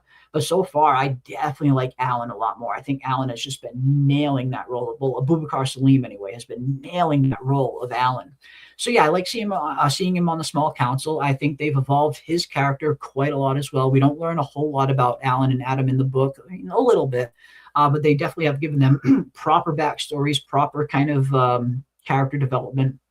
And that's always going to happen on a show like this when the book is so kind of light when it comes to dialogue and character development and backstories and things like that. You know, you have to flesh these things out a little bit more on the show. And I think they have. I think they've done it pretty good with Alan. I am pretty, it's been pretty good for sure. Yeah, are we ready for the Kingmaker death? I'm ready. I am ready for it. But again, I don't think it's going to happen the same on the show as it did in the book. I could be wrong. But I don't think we're going to get that parlay scene, like that very interesting parlay scene that we get before the battle happens. And I just don't know if we're going to get that. It doesn't look like Red Rob Rivers is even on the show, for one. I suppose they could always have Black Aly be the stand-in for Red Rob Rivers, like in that scene. Like, Alysanne Blackwood is also very good with a bow as well. But I don't know. I mean, we have no Red Rob Rivers, so I don't know if we're going to get that kind of parlay scene on the show that we got in the book. Will that battle play out in a similar manner? Yeah, probably. But I think it's going to have a different beginning and probably a little bit of a different ending. But again, the show has kind of just fundamentally changed so much from the books at this point that we're going to see tons of fucking changes. Some are going to be good, some are going to be bad. But we'll see. We shall see. But Butcher's Ball coming up, Battle of Tumbleton coming up. Out. Wait but a while longer. At what cost?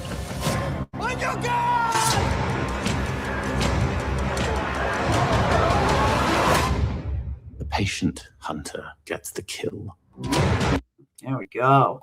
Patient hunter gets the kill. So we get our first little glimpse at the Butcher's Ball. We see one of Cole's men here, and we see the Butcher's Ball just happening in the background here. We see the Winter Wolves and the Rivermen just tearing up Cole's forces, which they're going to run through very easily. I mean, we heard in episode 5, 200 Rivermen and Northmen for every one freaking green.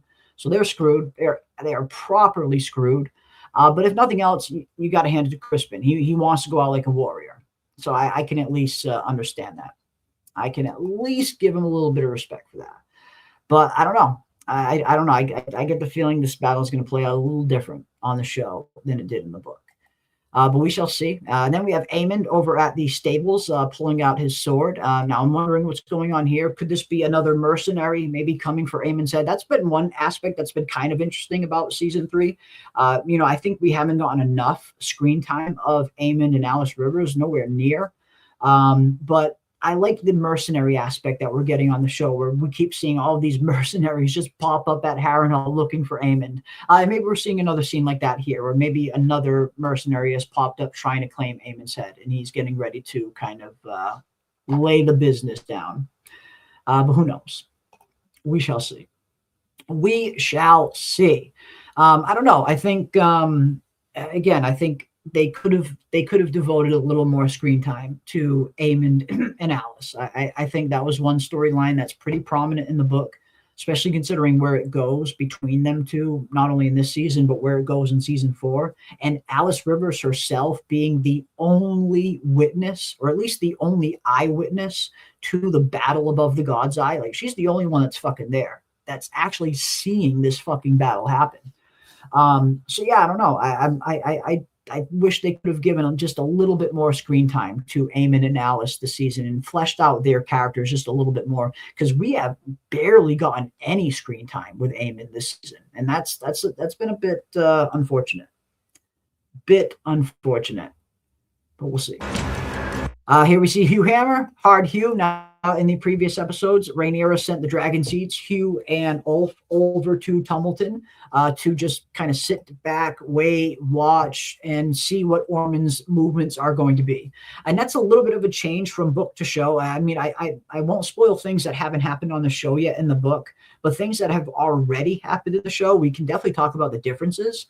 Now, in the book, it's a little bit different, where when Rhaenyra sends Hugh and Ulf to Tumbleton, Ormond hasn't taken it. Like, Tumbleton doesn't get taken by Ormond in the book like that. When they show up, when the dragon seeds show up, they show up to the town of Tumbleton because they're there, because that's the last stronghold that Rhaenyra has as the army is advancing. Ormond hasn't made it to Tumbleton yet at that point in the book, by the time the dragon seeds get there. So a little bit of a change here on the show, where they have Ormond actually take the town of Tumbleton before the dragon seeds get there. And they've also added this other new element of Hugh Hammer having a family, and having family in Tumbleton, which is totally different, a huge departure from the book as well. Hugh Hammer doesn't have a family in the book. We don't really know much about Hugh Hammer or Ulf the White in the book. We don't really get much backstory about them, other than Ulf the White being a drunk and Hugh Hammer being a blacksmith. That's really all we get. But here on the show, and I get why they did it. They cast Kieran. When you cast someone like Kieran View in a role, you kind of want to use them a little bit more, maybe. So they gave him a family, and they gave his family roots in Tumbleton. And I think that is very much going to play a part in whatever happens in Tumbleton with the dragon seeds. Now, again, I don't want to spoil it for people who haven't read the book, but the big kind of shocking moment that we're going to be getting at Tumbleton regarding the dragon seeds, and you book readers know what I'm talking about. I have a feeling that Hugh's family is going to play a major part in that. Like, I wouldn't be surprised if his family is in danger in some manner, gets kidnapped even and used against him in some manner. I feel like they gave Hugh Hammer a family on the show for a very specific reason. And it wasn't just for character development. His family is going to get used against him. I mean, that's just what I'm thinking. If I was a writer narratively, I would play it that way. And I think it would play very well that way. And I think it would be believable. I think it would make more sense if we see someone like a Hugh Hammer do something kind of unexpected. There needs to be a really good reason behind it. And that's one thing we never get in the book. We never get any reason as to why what happens in Tumbleton happens. We never get a proper explanation. You know, there's a lot of different accountings, but never definitive, proper kind of answer. So we'll see. We'll see. Yeah, spoiler, Ulf goes to the pub. Yeah, that is a spoiler. I mean, and fucking Rhaenyra telling him that he can't go to the freaking taverns anymore. He ain't having that. He is not having that. This is Ulf the Sot we're talking about. But yeah, I think when it comes to Hugh and Ulf and the Dragon Seed storyline at Tumbleton, I definitely think Hugh's family is going to play a big part in that, and maybe even be the reason why it happens. But we'll see. Then we get this pretty interesting shot. I mean, it's kind of an interesting shot. I mean, I feel like they thought this was like a much more dynamic shot than it really is. I mean, it's a cool shot. Don't get me wrong. I don't want to sound like a hater or anything. It's kind of a cool shot. But it's just, I feel like, I don't know. Good shot, not a great shot. But I just feel like they maybe thought this was a lot more dynamic than it really is. But just my opinion. I could be wrong very much. But here we see the common people. The people of King's Landing are very much still in a commotion. And I wouldn't be surprised if this scene is probably a little bit more towards the beginning of the episode, maybe before Daemon kind of, uncovers the Hightower plot and catches that dude, the Hightower soldier that's been orchestrating all of this inside King's Landing. I wouldn't be surprised if this happens before that. Again, these trailers tend to play a lot of these scenes out of context and out of chronological order. So I wouldn't be surprised if this is towards the beginning. Rhaenyra holding court. People are outraged about all of these city watchmen getting killed. And maybe this is before they've actually dealt with it. But I do think they will be dealing with it in this episode. We talked about that a little bit earlier, that one scene in the trailer when it looks like we have Daemon in disguise as a city watchman walking down the alley, kind of luring that dude into the alley. Looks like they are going to wrap up the King's Landing storyline probably in episode 6. But if I had to guess, this probably happens before then. Probably just out of chronological order in terms of the trailer. And then, of course, a little shot of the Butcher's Ball. And again, not showing us much, but we at least see a little shot of Crispy Crispin fighting at the Butcher's Ball. And, again, he wanted to feel like a warrior, and he's going to have his chance to do that. Going to have his chance to do that. We'll see how it plays out. But again, just for the very fact that we're seeing him fighting tells me that we're going to get a completely different, at least beginning to the Butcher's Ball on the show that we got in the book. Again, that parlay scene, for anyone who's read the book, you know what I mean. It doesn't look like that's going to happen. Obviously, it looks like that's not going to happen. But I don't know. I guess we'll see how it ultimately plays out. We shall see. Sir Crispy Crispin is getting extra fucking deep fried crispy this fucking episode. I think so. And then, of course, trailer ends with good old Ormond and his, Ormond, he fancies himself this very kind of brilliant kind of military strategist, this tactician. And again, he's made some decent moves at times. Nothing great. Again, he's definitely no Tywin, which is just crazy. He's nowhere near Tywin level, but he's made some interesting moves. I'll at least give him that. And here we hear him talking to Daeron, saying that the patient hunter gets the kill. And Ormond has been kind of biding his time. He's been a little bit patient this season. I can at least, give him that in terms of, his, the strategy that he has been implying. The tactics and everything, the fake Daeron, the taking Tumbleton, it seems like he's got a scheme in mind, but it's going to blow up in his face. It is going to absolutely destroy him. I feel like it's only a matter of time until, Ormond kind of before everything starts to unravel for Ormond. It's only a matter of time. And I think that's going to happen probably probably start happening in episode 6. Again, we're going to get the Butcher's Ball. We're going to get the King's Landing storyline probably wrapped up. And then Daemon is going to eventually set his sights towards Tumbleton. And again, I think we're going to slowly start to see things unravel for Ormond. But we'll see. We shall see. But yeah, I don't know. How are they going to use Daeron? I don't know how they're going to use Daeron on the show as well. That's another kind of, I feel like we should have gotten the Battle of the Honeywine. I think the Honeywine is, not only is it a good battle in the book, but it's actually a very important battle for Daeron's character development. The Battle of the Honeywine is what makes Daeron the Daring. That's how he becomes Daeron the freaking Daring, for crying out loud. It's his first battle ever. It's his coming out party. And it establishes him and Tessarion as like an actual real fucking threat. So that was a change I was not very happy with. The fact that they just skipped right over the Honeywine was a huge disappointment. And they didn't have to. They had plenty of time this season. Like, they easily could have put the Battle of the Honeywine in episode 2. Easily. 2 or 3 even. They could have easily fucking done that. So I was a little disappointed we didn't get the Battle of the Honeywine because, again, not only is it a good battle, but it's very important for Daeron as a character. We don't get that character development. We don't get that kind of opening for his character, and I feel like the opening and the introduction we do get to him on the show just isn't as good as it is in the book. So that was a bit of a disappointment, but I don't know. I guess we'll see. How is Daeron ultimately going to be used in this whole Battle of Tumbleton? Because we have 2 battles of Tumbleton coming up. There's the first Battle of Tumbleton, and then there's the second Battle of Tumbleton. It looks like we're only going to be getting the first Battle of Tumbleton this season. It looks like the second Battle of Tumbleton will probably be the beginning of season 4, the final season. But what part is Daeron going to play in these battles? Is he going to kind of, do Ormond's bidding? Or, will Daeron get to a point where he realizes, okay, you're fucking crazy, and he's going to turn on Ormond? I think that's an interesting and valid question. Which way will Daeron land? Because that's one thing about Daeron as well. In the book, he's known for being much different than his brothers. Aegon and Aemond are definitely more on that Targaryen side where, you flip a coin and the gods kind of, decide whether or not this Targaryen's going to be fucking crazy or not. And Aemond and Aegon, at least in the book, lean a little bit more on the crueler side of Targaryens, whereas Daeron is completely different. He's kind, he's courteous, he's nothing like his brothers, he's well-mannered. But I don't know, I guess we'll see what ultimate role they're going to give to Daeron on the show. I don't know.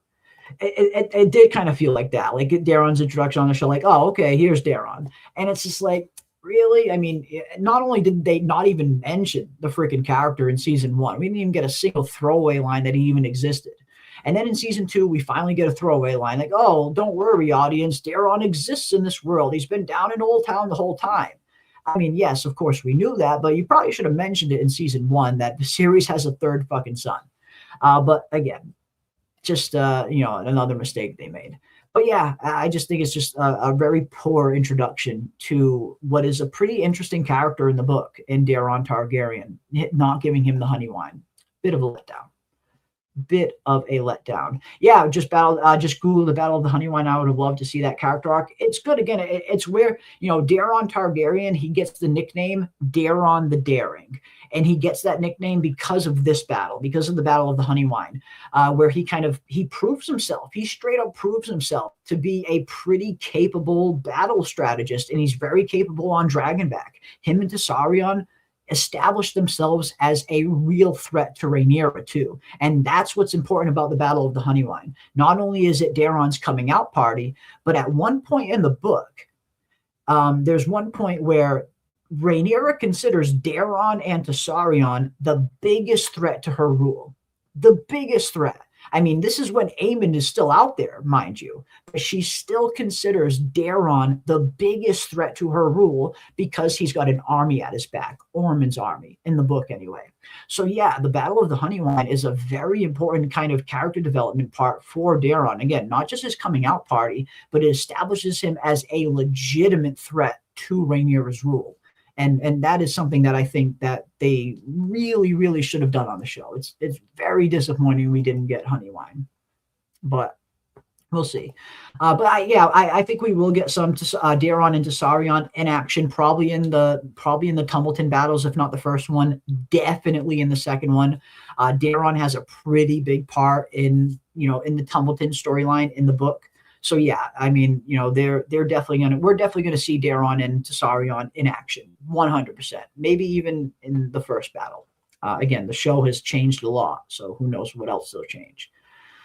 The portrayal of Daeron is not daring. It hasn't. You're 100% right, Colin. It has not been very daring at all. They've very much portrayed him as this, he straight up being groomed by this guy. Just, he's afraid of Ormond. He doesn't really want to be around him. He definitely can tell that Ormond is a loose fucking cannon.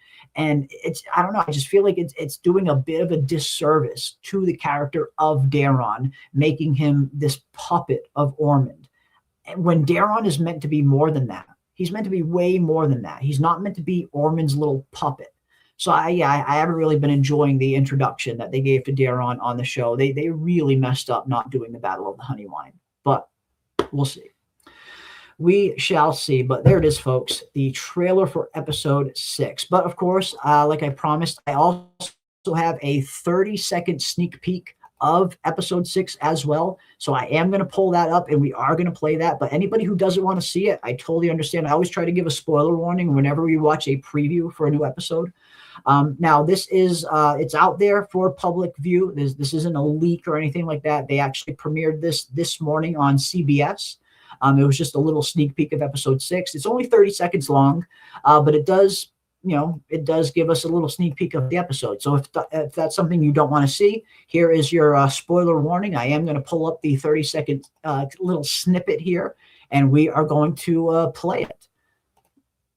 And of course, I saw this like literally 2 freaking minutes before I went live over on X. And I want to shout out the account who posted it. Targaryen Loyalist. That's right. I knew I recognized it. Big shout out to Targaryen Loyalist for posting this episode 6 preview. And again, this aired on CBS this morning, so it's not a leak or anything like that. It's a legit clip that was released.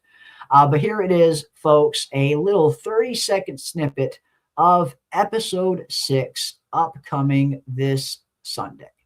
Let's see what we can see. Now, again, I have not seen this clip yet myself. I have not seen this. I am watching this for the first time along with the rest of you. I hopped on X and I was like, holy shit, there's a new clip. So I purposely didn't want to watch it. I saw like the first 3 seconds and I was like, nope, stop, done. We're going to watch this on stream. So I have not seen this yet either. I'm watching this for the first time with you guys. But let's see. When the usurper's host comes here, we will fight on our terms, on our ground. We have the clear advantage. Meanwhile, we are turning King's Landing against that overweening. Little by little, bite by bite. Exposing her as weak and unsuited to rule. The great houses cannot but come to our side. Have any yet come? The patient hunter gets the kill. Okay, so we get a proper context for the patient hunter gets the kill line, if nothing else. All right, and if nothing else, we also see that good old Gwaine has successfully made it to Tumbleton, which we knew he would. Again, we saw that in the earlier trailers as well, that he was going to make it there. But here's Gwaine, freshly off his campaign with Crispin Cole. He's made it to Tumbleton, and I like it. I like how Gwaine, and again, we get a little bit of context as to how Gwaine views Ormond. He doesn't really hold him in like super high esteem. Like he calls him a sniveling little shit and all kinds of stuff. Like he's not a huge fan of Ormond. So I like how he's kind of calling him out here. Ormond's saying, the great houses will come to our defense. And he's like, really? What great houses have come to our defense? Who? The patient hunter gets the kill. Exposing her as a weak. I don't know. I like Gwaine kind of calling him out a little bit here, calling him out on his bullshit a little bit here. I like that. And unsuited to rule. The great houses cannot but come to our side. Have any yet come? The great houses can't but come to our side. Have any yet come? I like it. Again, I like Gwaine. Gawain has been one of the more surprising characters on the show that I had no idea I was going to like this much. And I do think a big part of that is the acting of Freddie Fox. I think he's been really good in the role. But this was good. This was pretty good. This was a funny scene. Again, I like Gawain. I think he's fun. I think they've really peeled back the layers on him in a really interesting way. When we first get introduced to Gawain, he's very much introduced like a really kind of snotty kind of asshole. And then we slowly start to see that he's actually got some grit to him. He actually has some real chivalry knighthood to him. He's got a moral compass. He's not an asshole. He's not a cruel person. He's the only one kind of standing up for some injustices that we see in the camp. Women getting abused, where Cole's kind of just sitting there with that 1,000-yard stare on his freaking face, not giving a fuck about anything. Freddie Fox as Gawain has been a surprising character that I had no idea I was going to like this much. But I think it's a testament to the actor. Testament to the actor. Good stuff. Oh, it looks we got D.A. Stellar Napster, who has just donated 67 gems. 67. Wow, thank you so much, D.A. Stellar Napster. Very much appreciate you, my friend, for the 67 gems. Wow, thank you. Thank you. Very much appreciate that. But yeah, there it is, folks. The little sneak peek of episode 6. Yeah, Gawain's been good. Gawain's been pretty fun. He's been pretty fun. I didn't think I was going to like him this much. I didn't. But again, I can say that for a few characters. There's a few characters on the show that I didn't think I would like at all that I ended up liking. And there's a few characters on the show that I thought I would like that I ended up not fucking liking at all. So it's always kind of funny how that kind of plays out. You know what I mean? Where sometimes characters or actors will surprise you a little bit with their performance or, how they portray the role. Gawain has just been kind of a solid character. He just has that solid kind of moral compass to him where he kind of comports himself like a knight should. So I like it. Yeah, I like what they're doing with Gawain. I do. I like what they're doing with Gawain. Yeah. For sure. Yeah, the only great house they've secured is Lannister. I mean, Lannister is very much a great house, too. Definitely a great house. But that's pretty much the only notable big name house that they really have on their side still at this point. Yeah, the Lannisters, for sure. Gawain seems clear homage to Sir Gawain of Arthurian legend, a wholesome knight faced with moral dilemmas who makes the right choice. Absolutely. I could definitely see a little bit of the parallels there, not just in the name, but in their characterizations as well. Like I could definitely see a little bit of the parallels. He's been a fun character. He's been a solid character. He's been fun to watch. It's been interesting to see his development. Him kind of going on this kind of march with Cole, trying to kind of pull Cole back off the edge of the abyss the whole time, not really being able to do it, but still trying. Gawain has been a surprising character for me, one that I've actually really enjoyed. So yeah, I look forward to seeing where he's going to go. And it looks like he's going to be having some action in Tumbleton as well, just based on the in one of the trailers for the In the Weeks Ahead trailer, we see him definitely swinging a sword inside Tumbleton. So he's going to be part of the action in the first Battle of Tumbleton. But we'll see. We shall see. Yeah, I wonder where Alicent falls on that scale. I don't know. I guess it'll be interesting to see what happens with Alicent and Helena. Again, some of the trailers, it looks like from some of the trailers that they are most likely going to make it out of King's Landing. We saw them, they made it into Maegor's tunnels. But of course, they dropped their torch. The way was blocked off in front of them. The door behind them is shut. They seem to be in a bit of a precarious situation. But they will most likely make it out of King's Landing, just based on what we see in the trailers. But yeah, I don't know. Alicent, not really. Olivia's okay. She's not bad. Helena, I feel like they've done some interesting things with Helena on the show, but I'm not a fan how they kind of took her dragon away from her. In the book, Helena and Dreamfire they're like this. They are inseparable. Like Helena is always riding Dreamfire. They're always off flying together. Helena probably spends more time on Dragonback than any of her siblings, than Aemond and Aegon and Daeron combined. Helena is like so attached to her dragon in the book. So that was the one change I didn't really enjoy on the show. I liked some of the other changes. Again, they made her a dragon dreamer on the show. They gave her that kind of Targaryen gift of prophetic dreams, which we refer to in the fandom as Dragon Dreams. So I like that they made her a Dragon Dreamer. They're tying her story directly to the prophecy of Ice and Fire, to the prince, to the song of Ice and Fire, and Aegon's kind of vision, which again is a big departure from the book as well. But I don't know. Again, some of the changes that they've done with Helena are okay, and some of the changes are not really okay. So she's one of those ones that's kind of 50-50. But I like the performance. I think Fia Saban, she's a great actress. I think she's portraying the role that she's supposed to portray as well as she possibly can. And she was good in The Last Kingdom as well. So I was looking forward to seeing her in this role. But yeah, I don't know. I guess we'll see. We do know that Helena is going to be having that kind of pregnancy scene coming up pretty soon, that birth scene. Just from what we've seen in the trailer, we have that one shot of what appears to be her giving birth somewhere, and we know that she is pregnant. She didn't drink the moon tea like Alicent wanted her to. So I don't know. I guess we'll see.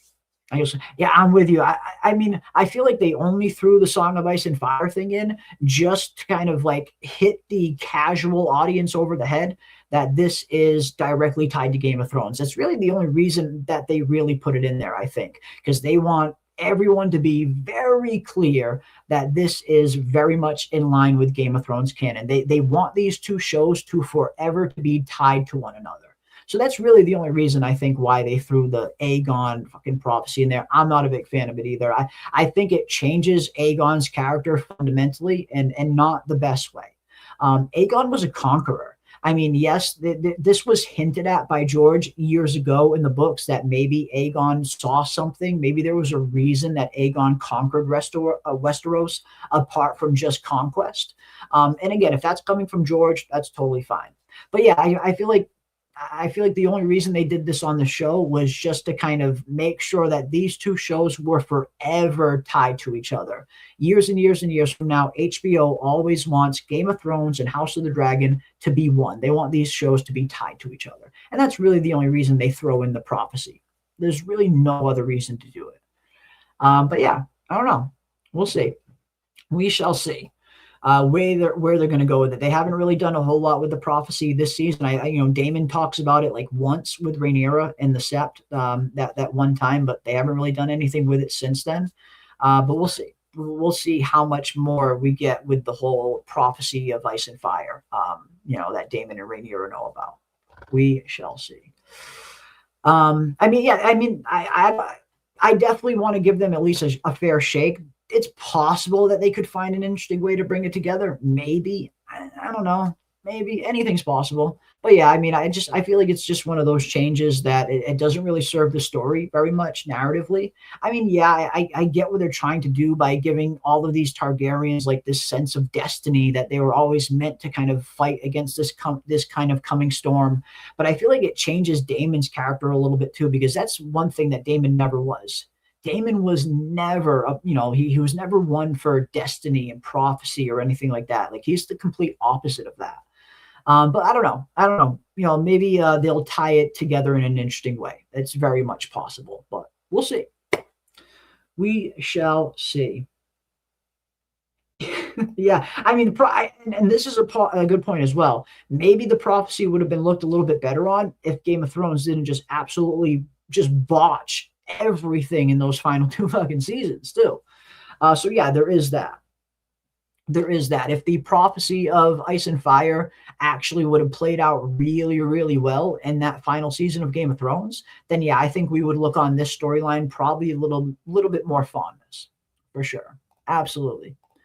Not to mention they only have 11 more episodes to wrap everything up. I don't know how they're going to do it. I mean, they'll be able to do it, but they're just gonna have to keep skipping over things like they have, and that's unfortunate.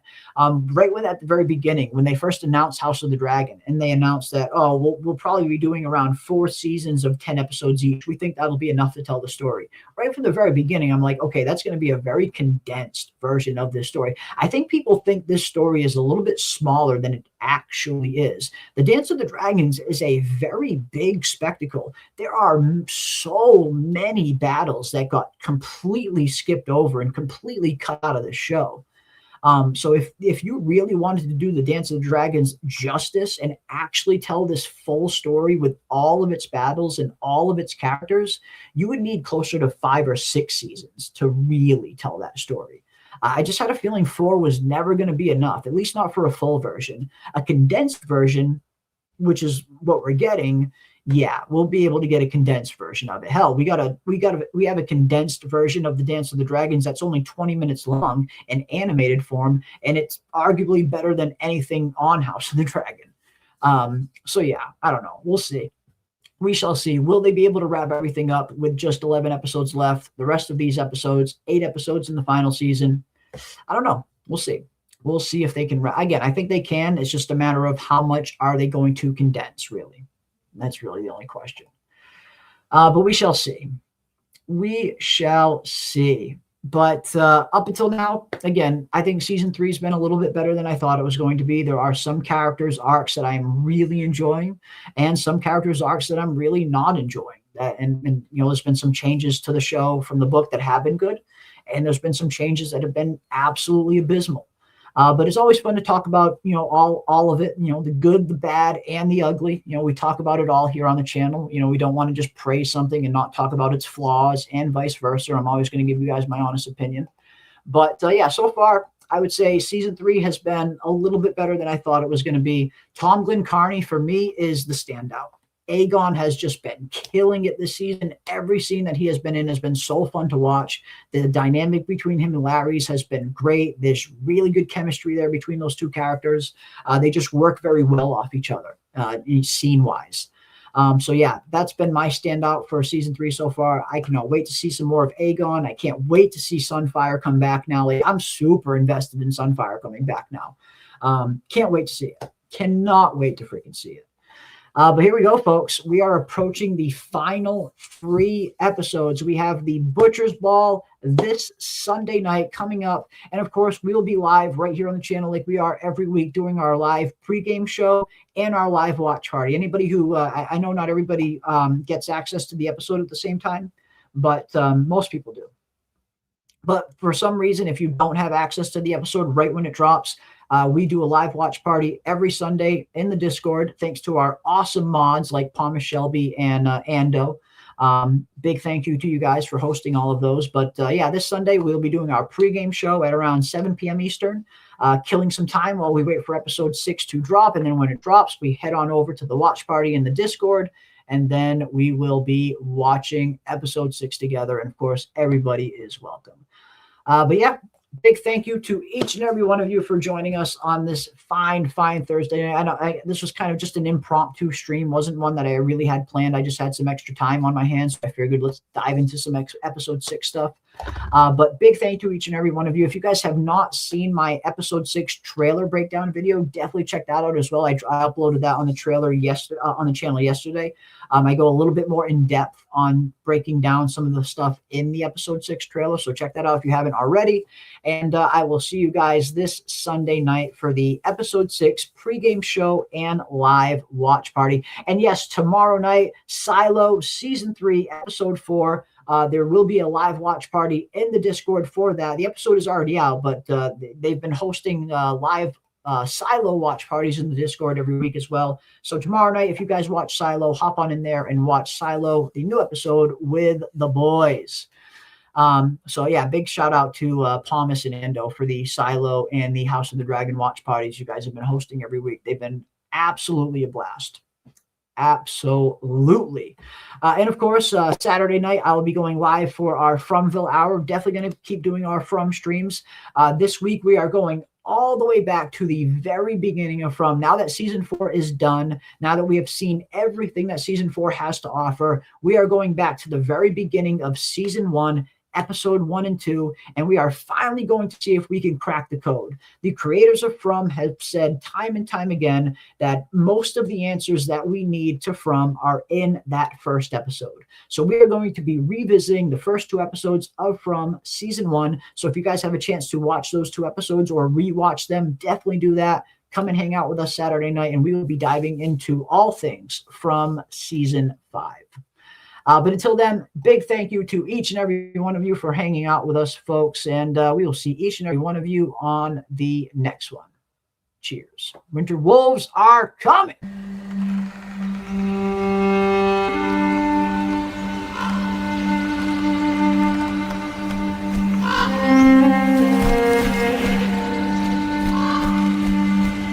Duty is sacrifice. It eclipses all things, even blood. All men of honour must pay its price. North owes a great duty to the Seven Kingdoms, one older than any oath. Since the days of the first men, we have stood as guardians against the cold and the dark. But my ancestor, Torrin Stark, began a tradition by making an offering at the onset of winter. 1 in 10 men from our household was to be chosen to fortify the watch. This is not a sentence, but an honour. A duty embraced by all who serve the North. Even by mine own kin. The North must stand ready. Winter is coming. I tell a tale of a fierce war. Like a lucky souls. 10,000 came, but we had more. Press them to the bloody shore. Now we can see the waters flow.